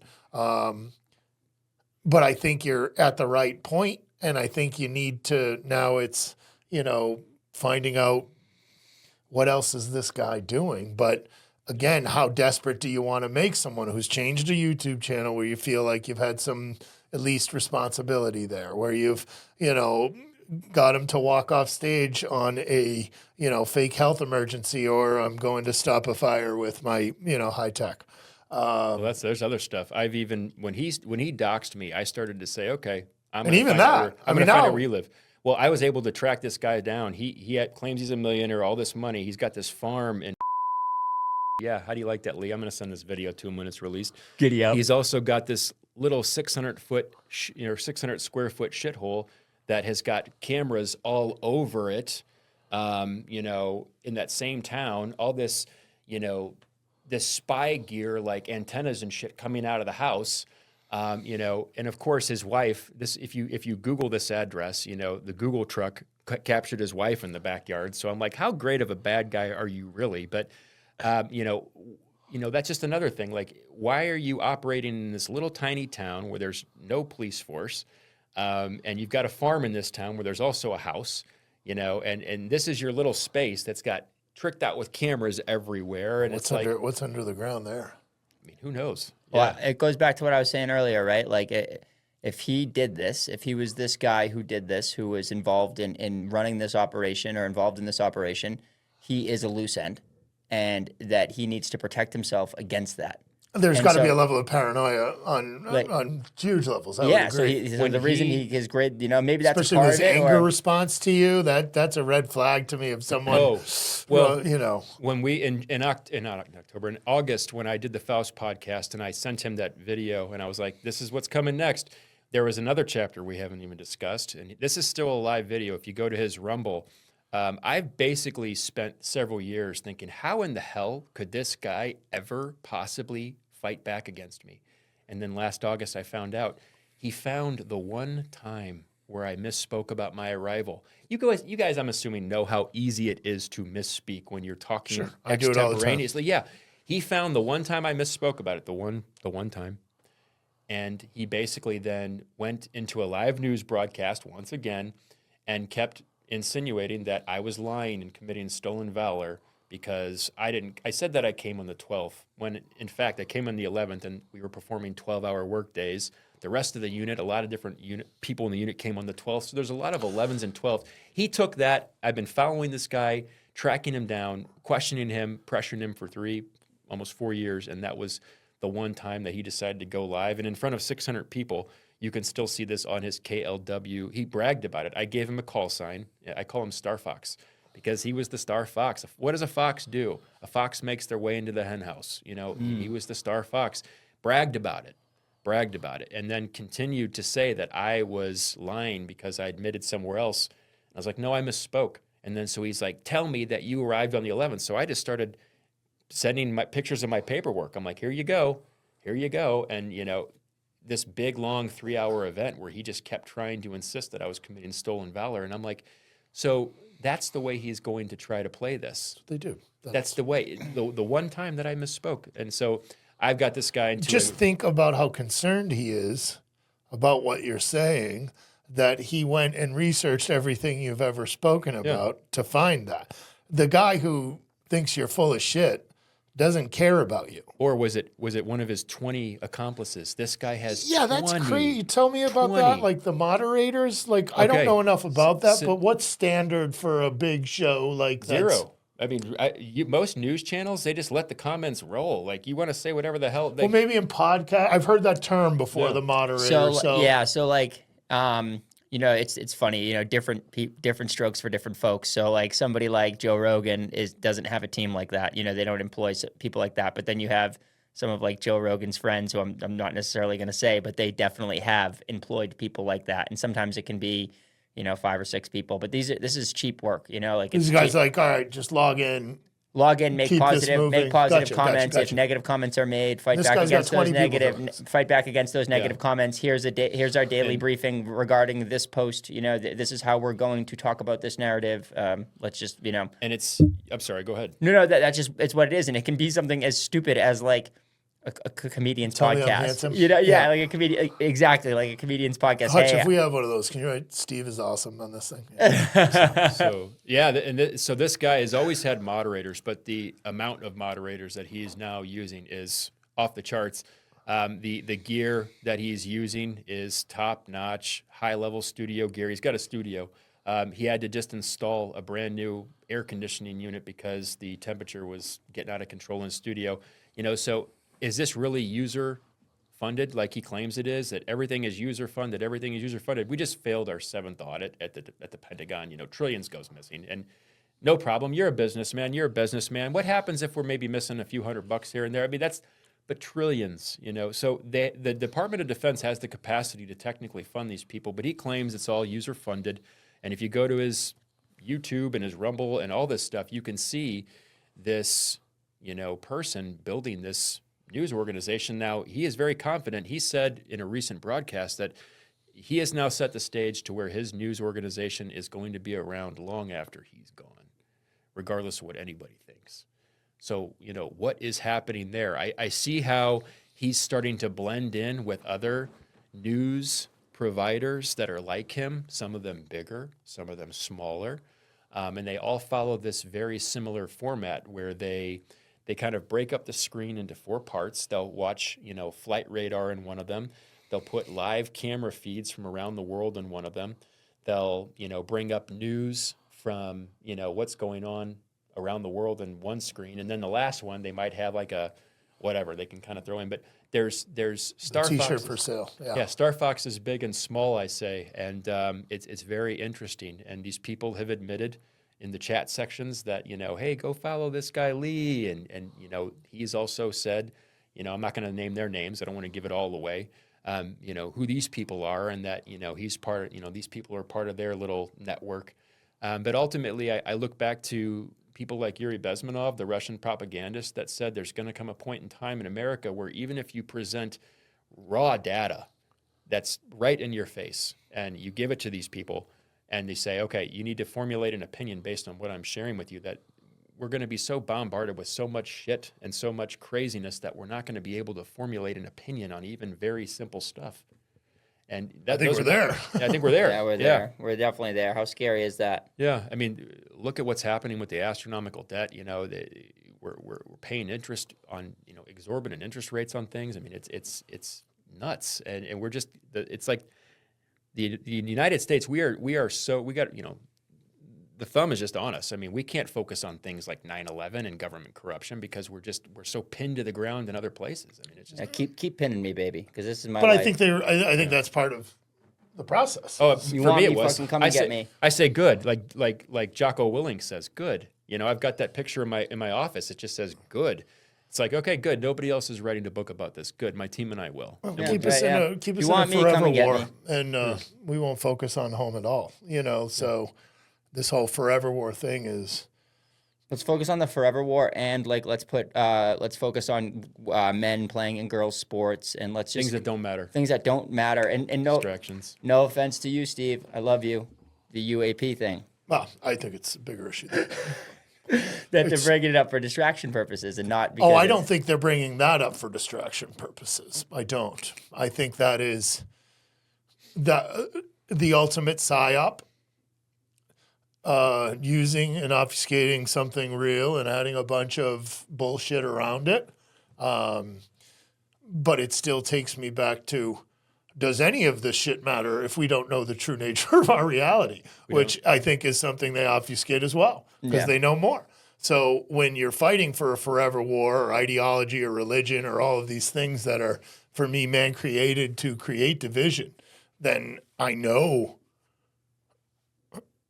we can't fix anything until we get that answer. And again, I'll take that to 47, to 52, to 61, to 70, to 65, going through Vietnam all the way up through 82 and the change of our healthcare. And it's all just been this steady progressive control mechanism of really kind of dumbing down the alpha male, the decision, the thing we are as people, the freedoms that we want. Give us fear, give us terror, and we'll just suck up everything that you give us in protection. And until people learn how to protect themselves and understand who they are, I think we're going to be in a downward spiral until we hit the breaking point. And I think we're close to a breaking point, but these conversations aren't standard. Who are you going to talk to about this today? Who are you? I can't go home and start having this conversation. I'll try. Well, they're designed to tear us apart if we have them. Believe me, I try. I try to have these conversations with as many freaking people as I can, mostly because it does two things for me. It tells me who's someone I want to continue discussing with, and the opposite end of that is those people will never want anything to do with me again. And I've kind of just canceled shit out of my life, which creates is nice. energy for new opportunity. Yeah. So, but it's just it's hard to say, right? Because we're even in this focus, we're not focusing on 9/11, and we're focusing on a specific piece of 9/11 that might give us a truth to the greater, thing that happened. We're focusing on the Pentagon. We're focusing on this piece of it, and 3 other planes, went down that day. So, what I'm sure of is everything has been a lie, all of it. So even as you use that example of, give me data, give me truth, even that is, opinionated and based on, well, where did that data come from? Was that AI? Was that a regular computer? Like, you can just start, driving down crazy holes. So again, if we come out of this with anything, it's a truth. And once you get one, you can go for two and you can keep chasing that thing. But I love that you've put a person, and again, I don't know necessarily this person's responsible for 9/11, but they were definitely looking like they have some, or what you're alleging is some responsibility into the cover-up of what happened by the organizers of 9/11. If we were going to need real inside job, we would have to have specialized exotic weapons experts on site. And that's exactly what this gentleman is. That's exactly what this gentleman is. And furthermore, we would have to have a timeline that didn't make sense. It would have to have, agencies that can't back up who that person is. It wouldn't just be him. It would be that we would need a team. We have that. Schwartz talked about sending this one individual off. He didn't talk about Lee's team. I've got pictures of his team. These people were walking around in civvies. They were also representing agencies that there is no, action report following up that they did anything. The Virginia Department of Transportation, for example. What are they doing there? Well, they weren't just there. This guy from allegedly the Virginia VDOT was one of Lee's closest cohorts. He was one of the people. Remember how I had several pictures of them kind of doing the Captain Morgan in front of the hole? That was a guy from VDOT. So those pictures were disturbing. It very was disturbing. like And they were bragging, posting right in front within 12 hours of it happening. Like, hey, make sure we get a selfie in front of this thing. Well, the most disturbing one, in my opinion, is the one where they left the scene. They went across up Where the gas station where the was. gas station Yeah. was. And if you kind of look at the angle, the way that one of them is holding, we kind of have a tendency to keep our thumbs kind of down when we're handing.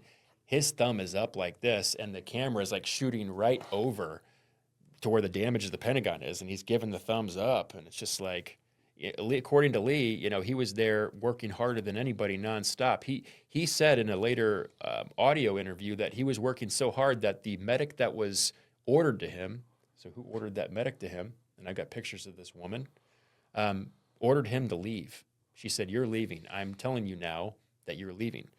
Furthermore, if his team, they would also have to have other accomplices. Lee had the Air Force One ground crew ordered to him. These people were riding around on the Super Cat doing things with him. Air Force One ground crew at the airport, is that Secret Service? No, they fall into the Air Force. Air Force. Okay. Yeah, 89th Sam Fox, I think that was the unit. But I got pictures of these guys on site with Lee. So they would need that element as well. But ultimately, you would have to have people that were not supposed to be there, who allegedly, had all this responsibility. The head said, "I kicked them off. They were gone." So who's lying? That's the ultimate. Where does the rubber meet the road? So if Lee says it's really James Schwartz lying, then I can say, okay, well, what about the last 4 years and all these hundreds of And the pictures. and the pictures and the video, and why did you respond to me this way? So it goes back to my strategy. I've got to give such overwhelming amounts of evidence that this guy has just killed himself. I mean, he has shot himself in the foot and the leg, that he has no choice but to say, "I'm cooked." So what's next? This stuff all goes up somewhere where people can understand it. And I want to do it. This is no joke. I want to release this for free. I don't believe in making money off of tragedy. But if this were to get monetized, I would want it to at least be monetized in such a way where the lion's share of the proceeds go to places like Stop Soldier Suicide. These are real organizations free of the VA that are actually making a difference in helping veterans, because we have a suicide problem in the veterans community. 20 a day committing suicide, and all of it has to do typically with a false flag event. At least our generation.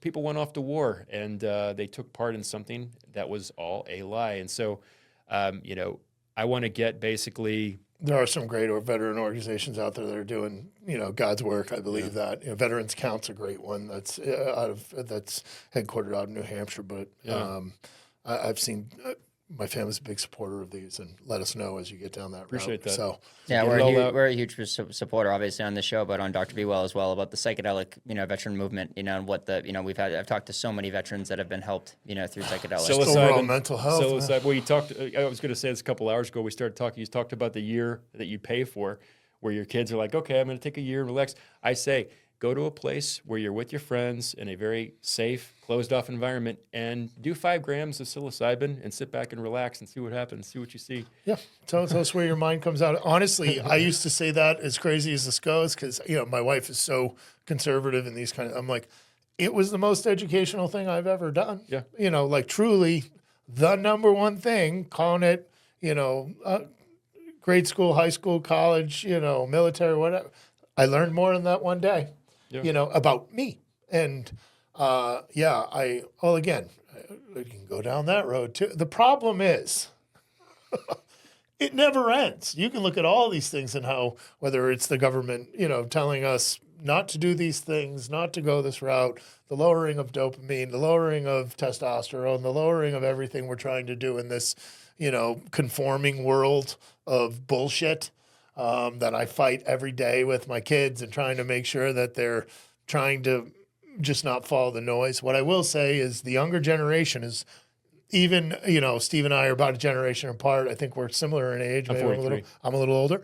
So what I will say is these young kids, they know what's up. They're very smart. Everything's bullshit. I mean, I can't show my son anything. He's like, yeah, it's AI. And then he walks out. I'm like, which is sad. There is no pride. There is no thing. And you feel it a little bit right now, where there's kind of this tinge on the right where you feel that, like, oh, chest out. Look, I can wear my red hat again. Like that kind of thing. But I don't know necessarily that. I think we have like a 10-year run of like truth and reconciliation if we're going to do this, because there's so much. Because everything. We were lied to about everything. Everything. It's really, It's funny. It's funny. I feel like it. Shock. It's like great. I feel like it is a generational thing, Steve. Like even how you necessarily, like when Luna tells you, when Rep Luna tells you, hey, you're gonna get JFK, MLK, RFK, and 9/11 and Epstein. You say yes. Oh, that's gonna be great. Give me a little bit of truth. My first instinct is like, fuck, I don't, let's see it first, because you guys have been lying to me my whole fucking life.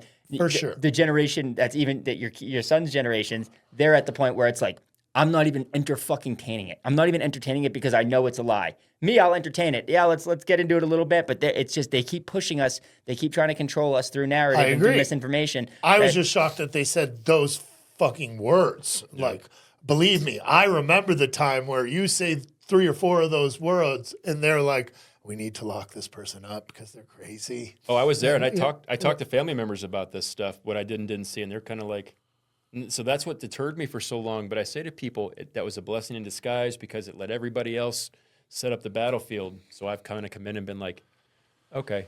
These poor families.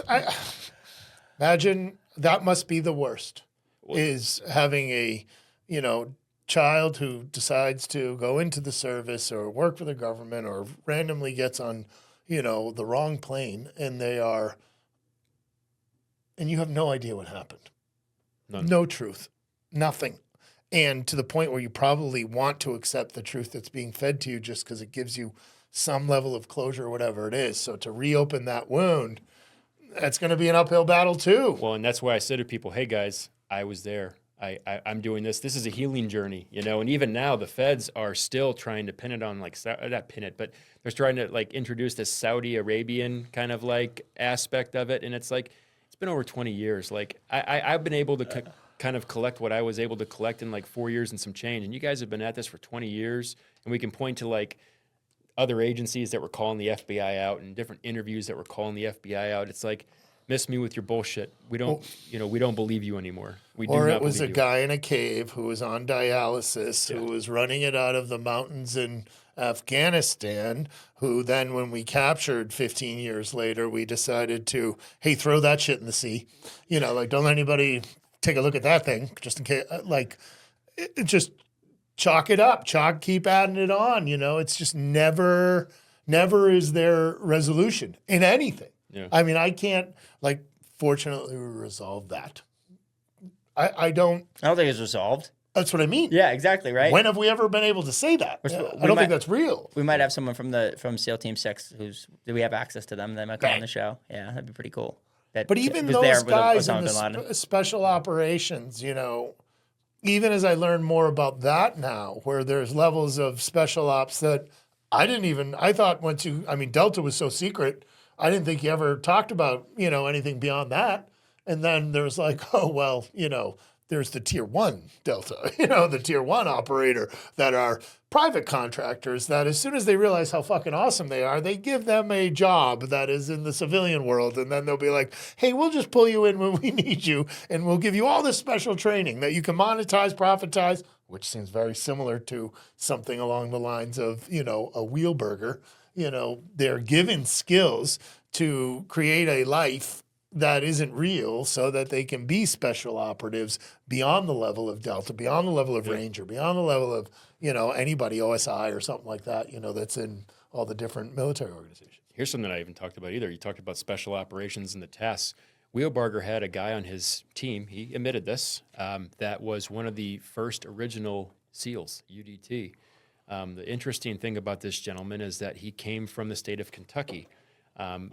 And if you look into the official responses, there was allegedly nobody that came from the state of Kentucky. And this gentleman was a fire marshal.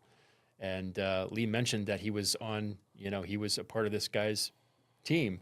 This guy, you know, he's deceased now, but if you look into it, I don't want to mention his name. I'll put it out there in the book, but you can study this guy, and at his obituary, there's a 9/11 memorial link. But you can also look into this guy where in his fire services to the state of Kentucky, he was a part of an investigation that got overturned where this guy went to jail and he was wrongfully accused based on the junk science that was used by this team and this gentleman. So it's like, you know, who are these people really? Like, you know, what are their objectives? What is their aim? You know, I don't know. It's very surprising. And when you dig into other people that, like I said, not to go back to this guy, but the different types of businesses that he was involved with, one specifically called Ibis Tech that Lee worked with, they got busted down the road for falsifying tax documents, big time. Like it was a big time deal. They were stealing. It was a big problem. So it's like, you know, what's really going on with these organizations? You know, they do some things straight and then they do some things dirty. And there's been deep state articles written where they talk about this hybrid organization that looks like the government, walks, smells like it, but there's also a criminal element to it. Has to be for funding. I mean, you hear about these things in the jungles of Indonesia for The drug crying out loud. trades, You know, all it's this stuff crazy. in Mexico. Child trafficking and being involved in the whole metric of that whole thing. If I find out Lee was in like, you know, California or Hawaii during any of these, you know, wildfires, you know, like, I mean, at least use your skill set, Lee. Yeah, know, you'd be the firefighter, yeah, bro. Fucking asshole. Well, and I always say this too, there's a lot of wildfires and that could play into this narrative of climate change and you know, what's happening. And ultimately, a lot of people have opinions on that about what that ushers in. Arizona just banned chemtrails, which I thought was not real. I Right. mean, I thought it was real. But again, that narrative, fluoride, as you mentioned, like all of these things where you're crazy 5 years ago, crazy. And now it's like, yep, that was true. That we keep getting, oh yeah, that one too. And this one. And now to see this coming down the pipe, it's just really, I mean, this is one I didn't want to be true. I want the alien one to be true. I would love to be want all wrong. that shit to be true. I don't want this to be true. I would love to be wrong, and I say to people, you know, the people that call me a grifter, which I laugh at that because I've got proof that I've been saying this since early after the event. But it's like, think about this for a second. If I'm wrong, then what did I open myself up to as far as criticism? And if I'm right, then what did I open up myself to and my family to about exposure to people that don't want to be exposed? So it's like, do you think I'm out here fucking around just to look cool? Like, It's a serious decision. Like even having you on this show, right? Like everything that we do is a serious decision. I want to say something too. Go ahead. After you. No, it's just that's what it is, dude. This is a serious decision. Like our families, like you said, this guy doxed you. He obviously has power. And now we're telling people that we I think that, based on what Adam has told me today, that we need to look into this fuck a lot more. That there's a lot of evidence here that he was likely, involved in this in some way. We need to look into it. I swear to you, I was going to come in here today when I said my first circumstance, just, about how we met. Don't talk about the physical location. But I was also going to say to you, guys, there's a ways that I can talk about this because you guys have seen my work. You guys have seen the individual and his team. I can say everything without saying his name because I don't know if I want to drag anything. But it's like, no, I'm confident where I stand. I'm talking about things that he said. There's no way that you guys could get legally drug into anything or could be, opened up to anything because this is all true. I'm just merely repeating what this man said. So I was like, fuck it, full send. Let's do this. I mean, if not now, and this is what I say to my guys, if not now, when? Like, we have been able to get beyond and to break this whole level. Like, I talk about how 9/11 truth is like this ascension of a mountain. It's like you take different routes. Like, one route is nanothermite. One route is energy weapons. Some people believe directed energy weapons were responsible.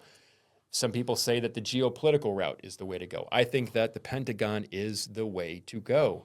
And I'm going to continue to beat this, until it's accepted. But you guys ask, what's next? I don't know. What happens when you expose nefarious fuckers doing things? I don't know. But it doesn't always go well for that. I know that person, Yeah. and I'm not saying, it's like wet work or something coming to you, but again, that's why I think you're in a better position to do this right now. You could look at previous administrations and all of a sudden you're being audited. Now the IRS is after you. Now you got this. And it's like, oh my God, what is going on? I'm a disabled veteran. I've never accepted a dime for this. And, if they want to come after me, it's like, I'm not getting paid by anybody. Furthermore, it's like, not only that, like I took my name off my house. So you can't take any of my shit, can't take my house, you can't take anything, and, if they want to try to come for me, you guys saw, what do I have right next to my bed? I was showing these guys, they asked the question, aren't you scared? And I took the laptop into my bedroom. I was like, what do you see right here next to my bed? It's a safe full of guns and knives. Like, Boom. yeah. And so this shit is real. My wife, we had to have that talk a long time ago. Like, you need to understand what I am exposing, what I am, I can't not do this. Like if I don't go all the way with this, I will feel on my deathbed like I failed. So I don't care. I don't care. Like what happens, happens. What a powerful woman. Yeah, I don't care either, man. Like, Yeah, she said ride or yeah, she's my ride or die. She's great. She's just like, no, I'm Bring it. Yeah. And we met because she, I was doing this. I was raising money for Stop Soldier Suicide, and she donated more money than anybody that, became friends from there. I was like, all right, she's a baddie. She's cool. Yeah. But yeah, you go, I don't know what happens, you guys, but stay tuned because this is all going to go public. And I don't know what's going to happen then, but I'm going to need people like yourselves and the individuals that are listening. Thank you if you're still listening. I appreciate it. Stay tuned. My Instagram, Awakened Adam. I'm not part of anything woke. That just kind of describes what happens when a person wakes up to their purpose. That's it.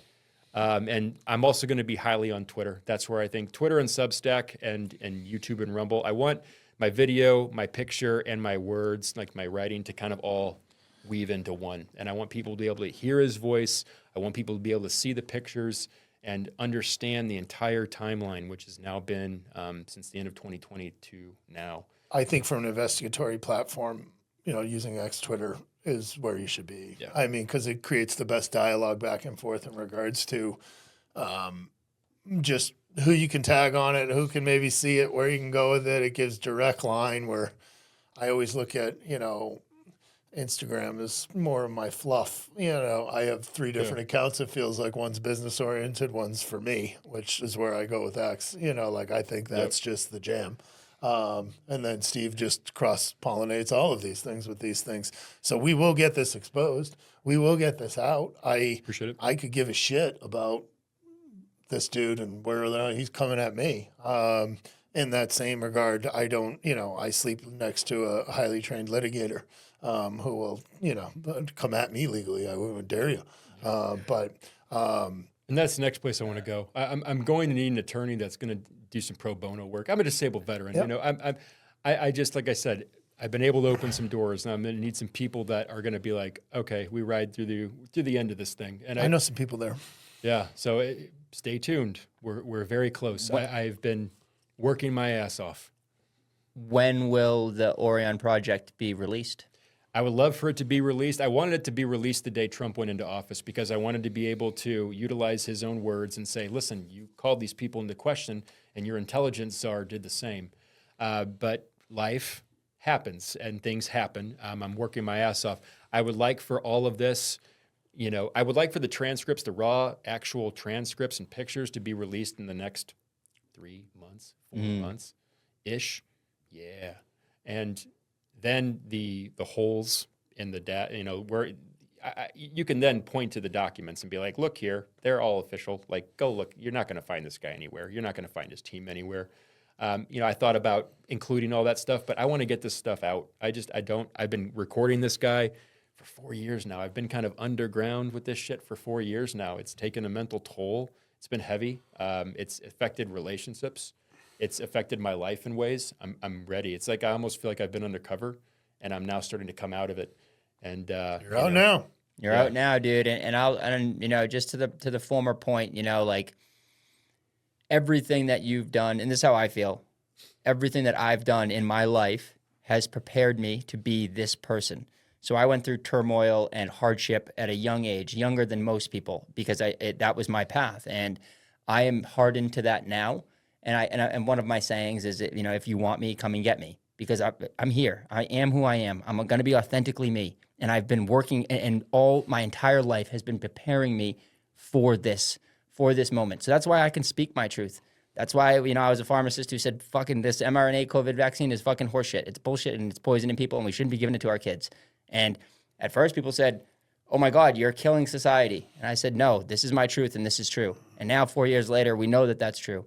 And so, that you're doing this, man, like it's amazing. And I think that you're so prepared to do this, and I'm so happy to be with you and to be just a tiny part of it, because you're speaking truth and you do it in an authentic way with love, and that is the only way, right? You can get mad at people and you can put them down, you can fuck with them, you can demean them just like this guy Lee is doing. Or you can say, I love myself so much, I love this country so much, I love humanity so much that I'm just going to be me. I'm going to authentically be me. So I have stuff in my past that people want to yell at me. They want to say, like, they could dig up all this stuff. And I'm going to say, guess what? Listen to episode 4 of Dr. BeeWell. Listen to episode 10 of Shut Your Mouth. I've already said this stuff. I've already admitted to it. It's all out there already. Yeah. I love it how David Goggins, when I went on this journey, I realized you're right. Everything prepares us. This is my spiritual beliefs, that this is all an unfolding journey, that we're just walking ourselves back home and we're learning. But you're right. Everything in your past prepares you for the future. And I now see, why I was part of that home that was broken. I now see why, I had to go through a lot of challenges on my own. It prepared me for this. And so, you can take take a person and put them into the infantry, and there's just a part of it that never goes away. I'm always going to be that stubborn infantryman, that guy. And I don't know, it's just who I am. And, I firmly believe that this is why I was put here. And, I hope that everybody gets to kind of stand in that place. I don't know what anybody's position is here, but I hope they get to just firmly stand where they just know that this is why they're breathing. This is why they came. And I don't personally, and I don't want to offend anybody, I don't think any religions really get why we're here right. And I think that if we dig into our own, all the answers are inside of us. Everything is within. And, you can't have a plan B. Yeah. Like, I think that's what we do is we create, and if this doesn't work out, you can do this. But burn your ships. That's what I did 4 years ago. I burned every one of my ships. That's what you do. And honestly, I think across the board here, I didn't burn any ships that are going to get me a, CIA operative into my house window, but you burn them with who you are in your family and what you are narratively to the world and who I was professionally. And I was like, shit, I hate all of this. Yes. So I know what works for me, and I'm going to start talking about that. But I commend you for doing it. It takes big nuts to, call out the deep state federal government and be like, yeah, well, we'll see what happens. We're eternal. I mean that we're eternal energy beings. This doesn't end here. That's ultimately. I'm sure of that as well. I came to that conclusion. We're eternal. Why should we fear? Okay, I get tortured, shot, whatever. It sucks. It sucks. But here's the deal. Guess what? It's kind of like he said in 300. What Leonidas said.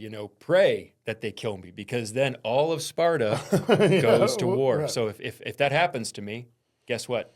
The people that have influence, that I've built relationships with. I mean, I kind of, the people that I've collaborated like this alone, their viewership online is into the billions. I mean, they have a network, the network upon the network. And so that's ultimately the goal. Get this stuff out quickly, get it out fast, force this guy to. So you have the mechanism of release, right? So once you release or put the 1,000 pages out there, released prior to book or test document, whatever, you have a delivery mechanism to the masses. I want to establish one. There's a gentleman that's helping me out. He sought me out. He has helped some pretty big names with books. Dr. Joe Dispenza is one person he helped. I think he's his personal editor. And so that's a strategy, get the information out quickly. But we don't have the formal plan in place. This gentleman's been kind of helping me from the side. And he basically has just said, he's like, you're doing your own thing. I can't help you. He said, I can get you in front of an agent. I can get you in front of the people that look at 100 deals a day and pick one. He said, but you have gotten to a place right now where you're doing just fine on your own. You and your team are just fine. I can't help you. So when you get to that point then where you need that representation, when you're there to say, okay, I've got it, and he gave me some examples. He's helped people with books about the different structure, how you set those things up. And it's just like, no, I'm going to present my information in a very linear fashion, how I stumbled upon it, and then let the world decide and show all the holes. And I'm, he said, we'll get you that agent, and that's where we're at. And then it's kind of circling back to the influence and saying, let's have another talk. Now I can give people something to bite into, because I found I can't just go on podcasts and talk, because then it becomes just another, there's nothing people can sink their teeth into. And I've been saying. And it's so document heavy. It's huge. Yeah. And it's data heavy. It's pictures. It's everything. It's reports. It's this. It's the lack of all of in between. Yeah. I agree. And I think there's really cool platforms that can summarize some of these, like the way this delivery comes to. And the think I'm not a tanks. storyteller. I don't know if that's what it is, but you get the right one that can just ping, ping, ping, ping, ping, and you're gonna make a dent. Well, and you nailed it. You can't just present this stuff, because people lose interest. Like even if it's, holy shit, this affects me, this is real, I can point to all the evidence. It has to be interesting, and so getting that in place. And so it's a number of things. It's been a process, but And a huge majority don't want to think about it. No. Like just naturally, very. I compartmentalize that. Oh, big issue. No, I got to do this. I got daily life, all that stuff. But I'm glad that we get to do it. And I'm glad that we get to have this conversation. I agree. And I'm thrilled to be part of it. And man, I hope this goes somewhere. That will be great. I do just too. want to see where you end up. And that to me, that's the fact that you have a direction and goal, and there is no plan B, that I know you're not going to do. Well, you might disappear. Who knows, Adam? But Not at least happening. not purposely. And if you do, we'll be the first ones to tell everyone. I promise you that. Yeah. Well, like I said, I'm going to let the public decide what happens. But ultimately, we're going to have to get people to admit to it. And so you gotta pressure people. And how do you do that? I don't know. Just We're sheer gonna try. speculation. Sheer speculation. Like, I'm just asking. Maybe I'll start with you, Steve. Who do you think's responsible? For 9/11? Yeah. Lee Wilberger. No, yes, I think obviously after today's, today, the last, 6 hours that we've spent together, the last 10 hours you and I have spent together, Adam, this needs to be looked into, and we need to put this to this man and see what's going on here. To your question. Speculation, kind of what I said earlier in the show, but I do think that that everyone will always, like the United States people, people who are some people in this community, they think immediately like, oh, Israel and the Mossad owns the United States and they own everybody. and that is it's the Israel controlling the United States. I don't think that that's the case. I think that it's a situation where people in power, the cabal that you speak about, has people from multiple different religions, countries, ethnicities, whatever, and they decide in this case, hey, this is really good. This will be really good for these people in the United States, and this would be really good for the people in Israel. So let's do this. Let's fucking do this. Like, if we just do this thing. So joint intelligence operation between multiple governments? Yep, and maybe even more than that too. I think that's just like it's pretty clear cut that those two governments were involved, and the benefit afterwards was clearly to go towards those two governments. Not to make this go too long. Did you ever see the video of Gaddafi talking about 9/11? Oh yeah, Right before he was killed. With Bin Laden. Maybe He said a lot of things that have proven to be true. A lot of things. The Bin Laden stuff, and that wasn't a foreign attack. Yeah, He was like, those planes took off in their own country. Yeah, he said that, and I was like, oh, Lord, dude. And then you look at the Clinton getting rid of Gaddafi, like, oof, I don't want to go too far.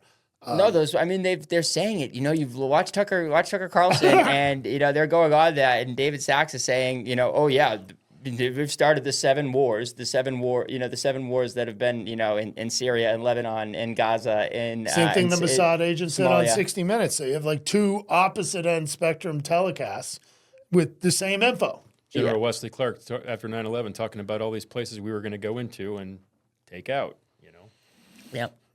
So, yeah. So that's what I think. I think it's some type of joint operation between the intelligence communities of multiple countries and people that think that they operate at a level that's above country, Above human. above human. Yeah, that's my take. Would you concur with that kind of general? And we still need to find out more. go- I lean heavily on Israel. Yeah, I lean all the way on both Israel and the United States. I'll even say we've got multiple presidents that we quote now. These presidents are talking about a new world order, multiple presidents talking about this new world order. And so I think that, our political apparatuses obviously are the problem. I think that, I can't say that Israel is taking, the sole responsibility in this matter, because it was really us who did it to ourselves. But then we can look at the Israeli art students. We don't really get into that. It's just like, why are these guys allegedly watching all these different elements? We can look at the dancing Israelis. Everybody looks at the dancing Israelis, but ultimately this fell on the United States. And so I say that the FBI and the Department of Defense, solely because the Department of Defense showed that they had these capabilities within their arsenal back in the 60s. The FBI, because they were a sole response. Also, the ways that they've kind of shared, the head leadership shared how things might be happening prior to the event and how different things would take place in the event of something like that. Also, people don't realize the FBI was even telling Schwartz, like every time they were starting to do things at the Pentagon, oh, there's another plane en route, so we got to get all of our stuff back. So the FBI was moving around quite a bit. They had a lot of pull, so I would definitely say them. The CIA, based on what I can prove with Wheel Barger and his holding there. The Department of Justice, based on the way that the grants came from there. I would say that, I actually don't think that the Arlington County Fire Department bears any blame. I do think that some of the testimonies that come from there are very interesting.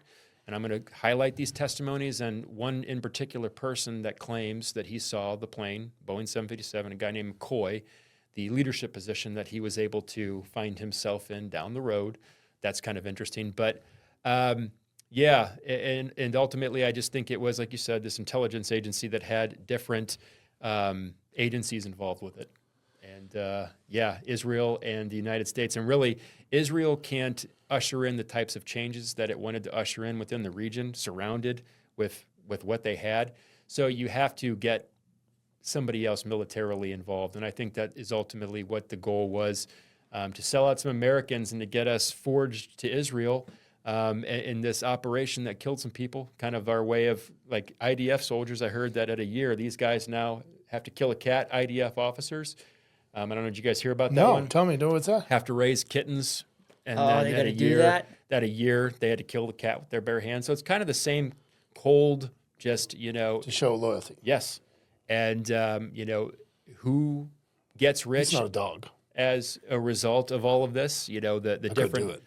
the different measures that went in place politically, the different think tanks that got installed, the different defense contractors, all of this stuff, the private sector that got enriched as well. They have equally as much to blame. And these people just ping pong back and forth between the two, the business and the government sector. So, yeah, I think you nailed it. I think those other agencies goes a little bit deeper. I think that is it. But I don't know. What are your thoughts, Steve? Fucking killing cats. I Seriously, look that's a new one. That's crazy. That's a new I love one. that. I mean, not in the. It's just. I love the always new conspiratorial talk kind about of holy that. shit. But Fraternities I remember and that stuff, they would make movie. people do that I don't know. shit. It was the movie just recently. Like at the end of the thing, they were like, "Yeah, you got to shoot your dog after his training or whatever," and he's like, "No," and he left or whatever. Like, interesting. That's how they would use methodologies to build loyalty. Whether that's, they do that, Jason Bourne movies. They're like, shoot that dude, and then you're good to go on mission. It's like, oh, okay.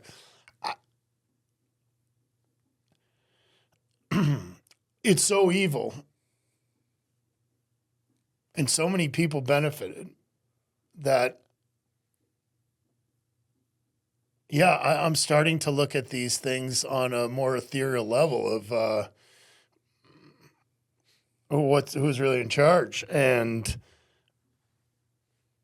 again, I we've kind of gone over this a few times. I'm not really a God guy, but I kind of want to be, and I'm kind of feeling that. Like it's been something of recent to me, and I don't mean the man sitting in the beard, but the source of good and evil being really real, and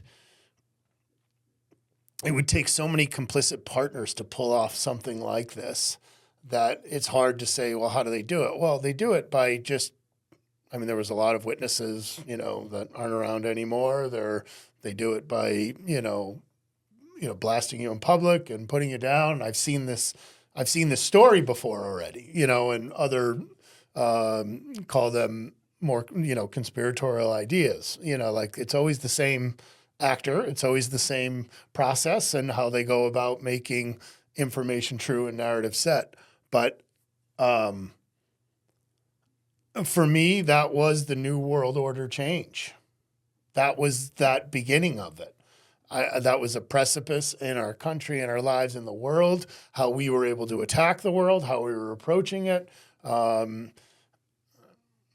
I think it's one of those fate moments of, yes, it might take 20 years for these people to wake up, which is us. And maybe that's what's happening now. And sometimes you need that devastation to have a full wake-up period. And I hope that that's what's happening now. I still look at evil people in high positions of government. I look at where do other evil things seem to be happening around and where does that influence come from? I don't think the evil actors of 25 years ago are gone. So I'm just trying to find the parallel of who were the bad people then and who are the bad people now. And again, I'm not putting this on the Jewish people by any means. Friends, love, for sure. Their fucking government is a problem. So is ours. And I think the level of evil is so beyond it that we need that, full truth and reconciliation. It's not Nuremberg trials because that was bullshit too. If there's anybody of value, we just took them over here. If they weren't of value, we let them freaking fry in front of everybody else. But if you knew physics or science or even they took over people that would just be helpful for assassinations.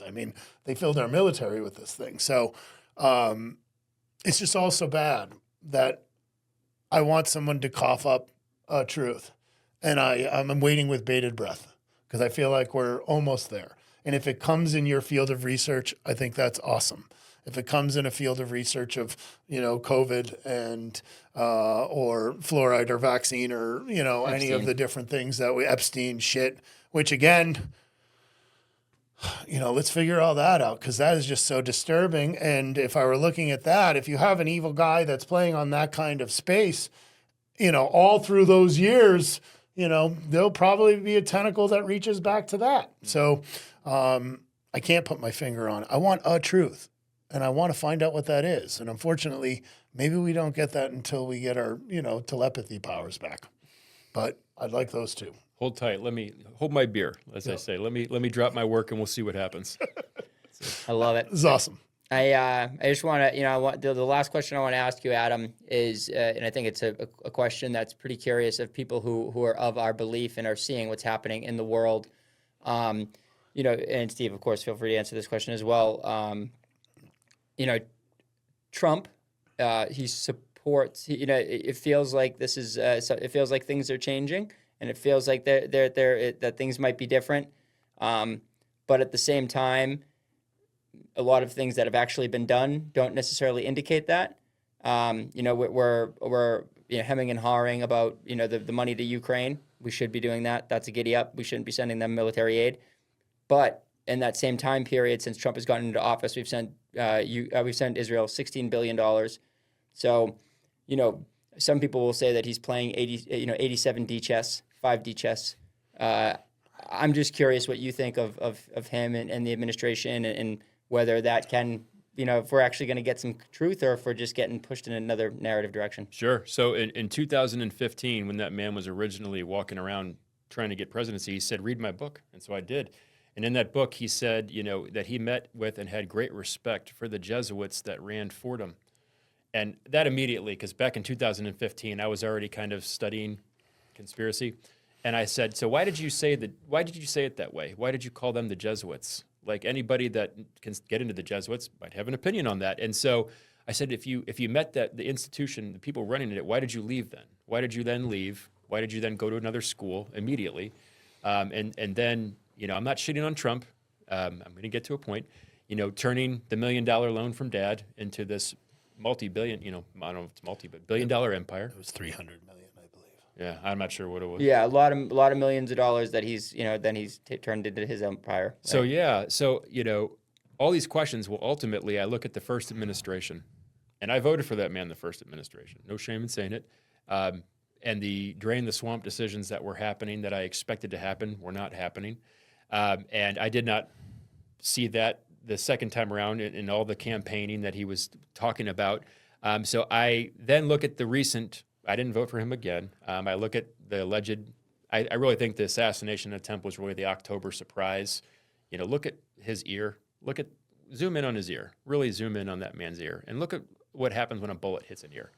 So I don't know. It's very interesting, but I'm going to get to the point. What do I think about that man? I would love for him to be the military unicorn, like the playing this 8D chess game. I'm going to use his own words in my book where he point blank talked about questioning somebody's loyalty. But then you can't open the door to Israel the way that man has opened the door. And with all the debt that we have, and you can't look at the facts surrounding 9/11 and say you're going to get to the bottom of it while also maintaining this exceptionally close tie to Israel. So I ultimately do not trust the man. I would love to say that I do trust the man. I don't. And I'm gonna give him the opportunity to use my work to prove that this could be different, because he's not going to get everything right. Leaders don't get every single thing right. But the things that I would be doing if I was in his position to immediately bring some relief to what's happening to the average American is not happening. And these, I said it when he was getting elected, point blank, the day of his election. I said, who will it be, America? The communist or the Israel puppet? And we could tell by his picks before he was really, the people that he was going to appoint to positions, heavily Israeli tied. All these people have basically said that, Zionists can do whatever the hell they want to do, and we should be supporting it every step of the way. So if you know what you know about 9/11 and what can be proven about 9/11, and you kind of see those relationships and how they're unfolding, I don't have a lot of faith that in his administration we're going to get answers. And it's interesting because one of my greatest enemies in the truth movement said, if you're really going to start to understand this force that's calling the shots and making things happen behind the scenes, you're going to work your way back to several different places. Oklahoma City, which I've attached Lee to Oklahoma City. And ultimately the JFK assassination, I've attached Lee to that. He said he had a friend that was on JFK's body recovery detail. And so You know, it's like you can't really say you're going to get answers and then not give them in these other Especially when you areas. name those huge these other things. conspiracies or and look what he whatever released. theories, and those are, and all of them point in Yeah. one direction. And he released everything that we already knew. And, you know, look at all of his ties and all of the different pictures that are available with Epstein in different years and different periods of life and the partying they did together. You know, a New York real estate man, is it so hard to think that he could have gotten compromised by people that were heavily involved with New York real estate and potentially, you know, serving a different part of the world? And it is a very complicated mess, as we kind of talked about, because I've got tons of Jewish friends. I went to a lot of bar and bat mitzvahs. You know, if the forces in the world, the anti-Jewish forces were successful in wiping out Jews, I technically wouldn't be here because of generations, like, you know, other, you know, so, you know, I'm not saying that Jewish people are the problem, because that's not the case. It is not the case. Absolutely not the Nor case. are the American people the problem. No, but Well, some of them. No. Our republic was never supposed to be utilized the way it's being utilized like this. So I would agree with almost both. I don't trust anybody.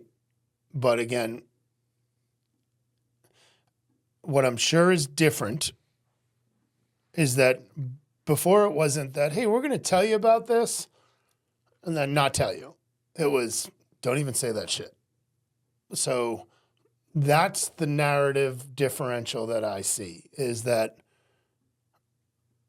because what they do, I mean, they must know this. When you open up that door to say, we're going to look into this, it gives it credibility for everyone else to look into it. So it creates this swell of information that eventually just permeates and becomes a truth. So where I think we are different now, where my hope would lie, is that A, the transition and this team. And again, looking at where their affiliations and go, it is problematic. But they're definitely different cats than the bureaucrats that were in before. So whatever this new narrative is, whatever this new play is definitely different. It's different. I don't know if it's good, but definitely different. And within that, you're playing in a new age of information. So when they come out and say something, or there's going to be thousands of, these private journalists, these investigative folks who, got used to sitting in a room for 15 hours a day during COVID and have never come out and are just hammering on stuff. It's not 2001 where, we didn't have cameras everywhere and people on their phones. You couldn't run the same type of operation today. They couldn't do that anymore. There would be way too much video evidence, right? Where all you got to do is go to a gas station, take their tapes, the couple of feds, and you're clean. Like, that's crazy. I know. So, like, I just the whole thing is so broken that anything right now different, I'm going to run with and see if that will kind of, like, if they could get rid of the IRS, I don't, maybe the tariffs work and maybe we're getting all this extra money in. I get to spend my money on what I want to. I know many men that are wealthy that get screwed by the system, truly screwed. Now you look, because again, there's different levels of wealth, but the guy that has a $10 million guy, has a company and employs people, and that guy's a different dude than the guy who sits on $300 million and doesn't do anything. Yet that guy gets whacked. I watched people who own business in my family, and they were like, I can't take money this year because it cost $800,000 in new taxes during the Obama administration in 2008. It changed my family's life. It hurt. Now, again, we had the resources, different pains, different people, whatever, to adjust. But these are the people that are taking care of employees, that are giving benefits, that are doing all the right things, and you come in and whack. So it's trying to find, again, this all boils back to there is true evil. It is out there, and it is molding. It is influencing. And it's something bigger than just dickhead in Israel or dickhead in Russia or dickhead in USA. It's there. I think it starts in our religion. I really do. I think that's we need a new religion. like the new thing. That's why I want to understand what that is, so we can Love. Yeah, I know it's love. I know. And I feel so fucking, like such a pussy being like, love, love. But it's how I function. Yeah. And if I don't have it, it quickly turns to, as I used to say, I'd have like two emotions of, anger and happiness, and everything just funneled into one of those things, and now it's more love and tolerance, I would guess is what I would describe, where everything kind of, I hope to shift the things. But I compartmentalize just so I can, get through days. That's just how you do it. But I'm just happy we did this. Yeah, Trump, that's it. Trump is he's an enigma. Maybe he's just a middle manager. Maybe he's James Schwartz. He's just coming in to middle manage, and he's being told these things and being forced to be in this direction, and he thinks what he's doing is good enough. And sure, he was compromised earlier in life, not banging, 15 or 10-year-olds, but maybe, banging, 17, 18-year-olds. And, you don't want that stuff out there, whatever. He's definitely compromised. And so, it'll be interesting. He's definitely weird about the ladies. Yeah, weird about the ladies, like you said, a lot of high status males elite males probably are that way. Especially if you don't drink or don't, like, if that's your vice, Yeah. Shit. Exactly. Yeah. I mean, you get a different vice, because it's a killer, man. Yeah, it's a killer. Chase and tail is not for, old men. It's the reason why it's the reason why it's probably the number one, blackmail, tactic that is used against men is to, to honeypot them. And is to get, it's easy. It's a very easy thing to do, and get them cheating on their wife, get them, doing some fucked up act, whatever it is. It's just such an easy thing to do. And so whatever, if that's, that's his thing, fine. I just know that, we're going to I think we'll find out. And I hope that the community that supports Trump fully, just is on board to fight back with us, and on board to fight back that if we're not getting truth and we're not getting change, and, more Americans aren't safe, financially stable, and not good signs so far. It hasn't been good so far. Exactly. Like, there's a lot of stuff that we said. They lost me on the drones day one. Yeah. And they've lost me on the rigmarole of telling us that they're gonna do something, and then of course not doing it, and one thing being the other way. But Adam, it was so awesome to have you on the show today, Great to be on, man. guys. Stay tuned. Trust. Trust. Stay tuned. Yeah, stay tuned, guys. Stay tuned on Adam. Follow him, please. Awakened Adam on Instagram. That's on X as well. Orion Project 911 on X. Orion it's Project. Very small on there, but there's a reason for that. It's playing into a strategy. I've snared Lee on there. I've only got like 6 posts on there, but it's all questions that I asked him based on the Faust podcast that he never answered. So I'm gonna start uploading everything there. Yeah. Well, so please check out Adam, guys, and I think that Lee Wheelbarger. Wheelbarger? Lee Wheelbarger. Call him Bergie Boy. The Bergie Boy, the Star Fox. I think that you're gonna either need to tell some truth or shut your mouth. Lee. You're on the clock, dude. You tell some truth or shut your mouth, right? Yeah. Arlington did not authorize you. And your buddy Keith Sladen, your fire chief that you claim gave you information. Let's see where he got authorized. Let's see where the Virginia Department of Transportation guy got authorized, and then other guys in your 9/11 documentary, Lee. I want to know who authorized your team, and I want to know who also authorized you to go to Ukraine in 2014. So I want to know. Yeah, baby. Share it with us. Share it with us. You better be able to tell these answers or shut your mouth. 2015, yeah. You might have been a couple times, I don't know. Who authorized you, buddy? Giddy up, baby. Well, guys, please like, subscribe, follow us, follow Adam, share this stuff. Let's keep talking truth. Let's keep talking censorship. Let's fucking bang these doors down. It's always a giddy up. We appreciate you so much. And until next time.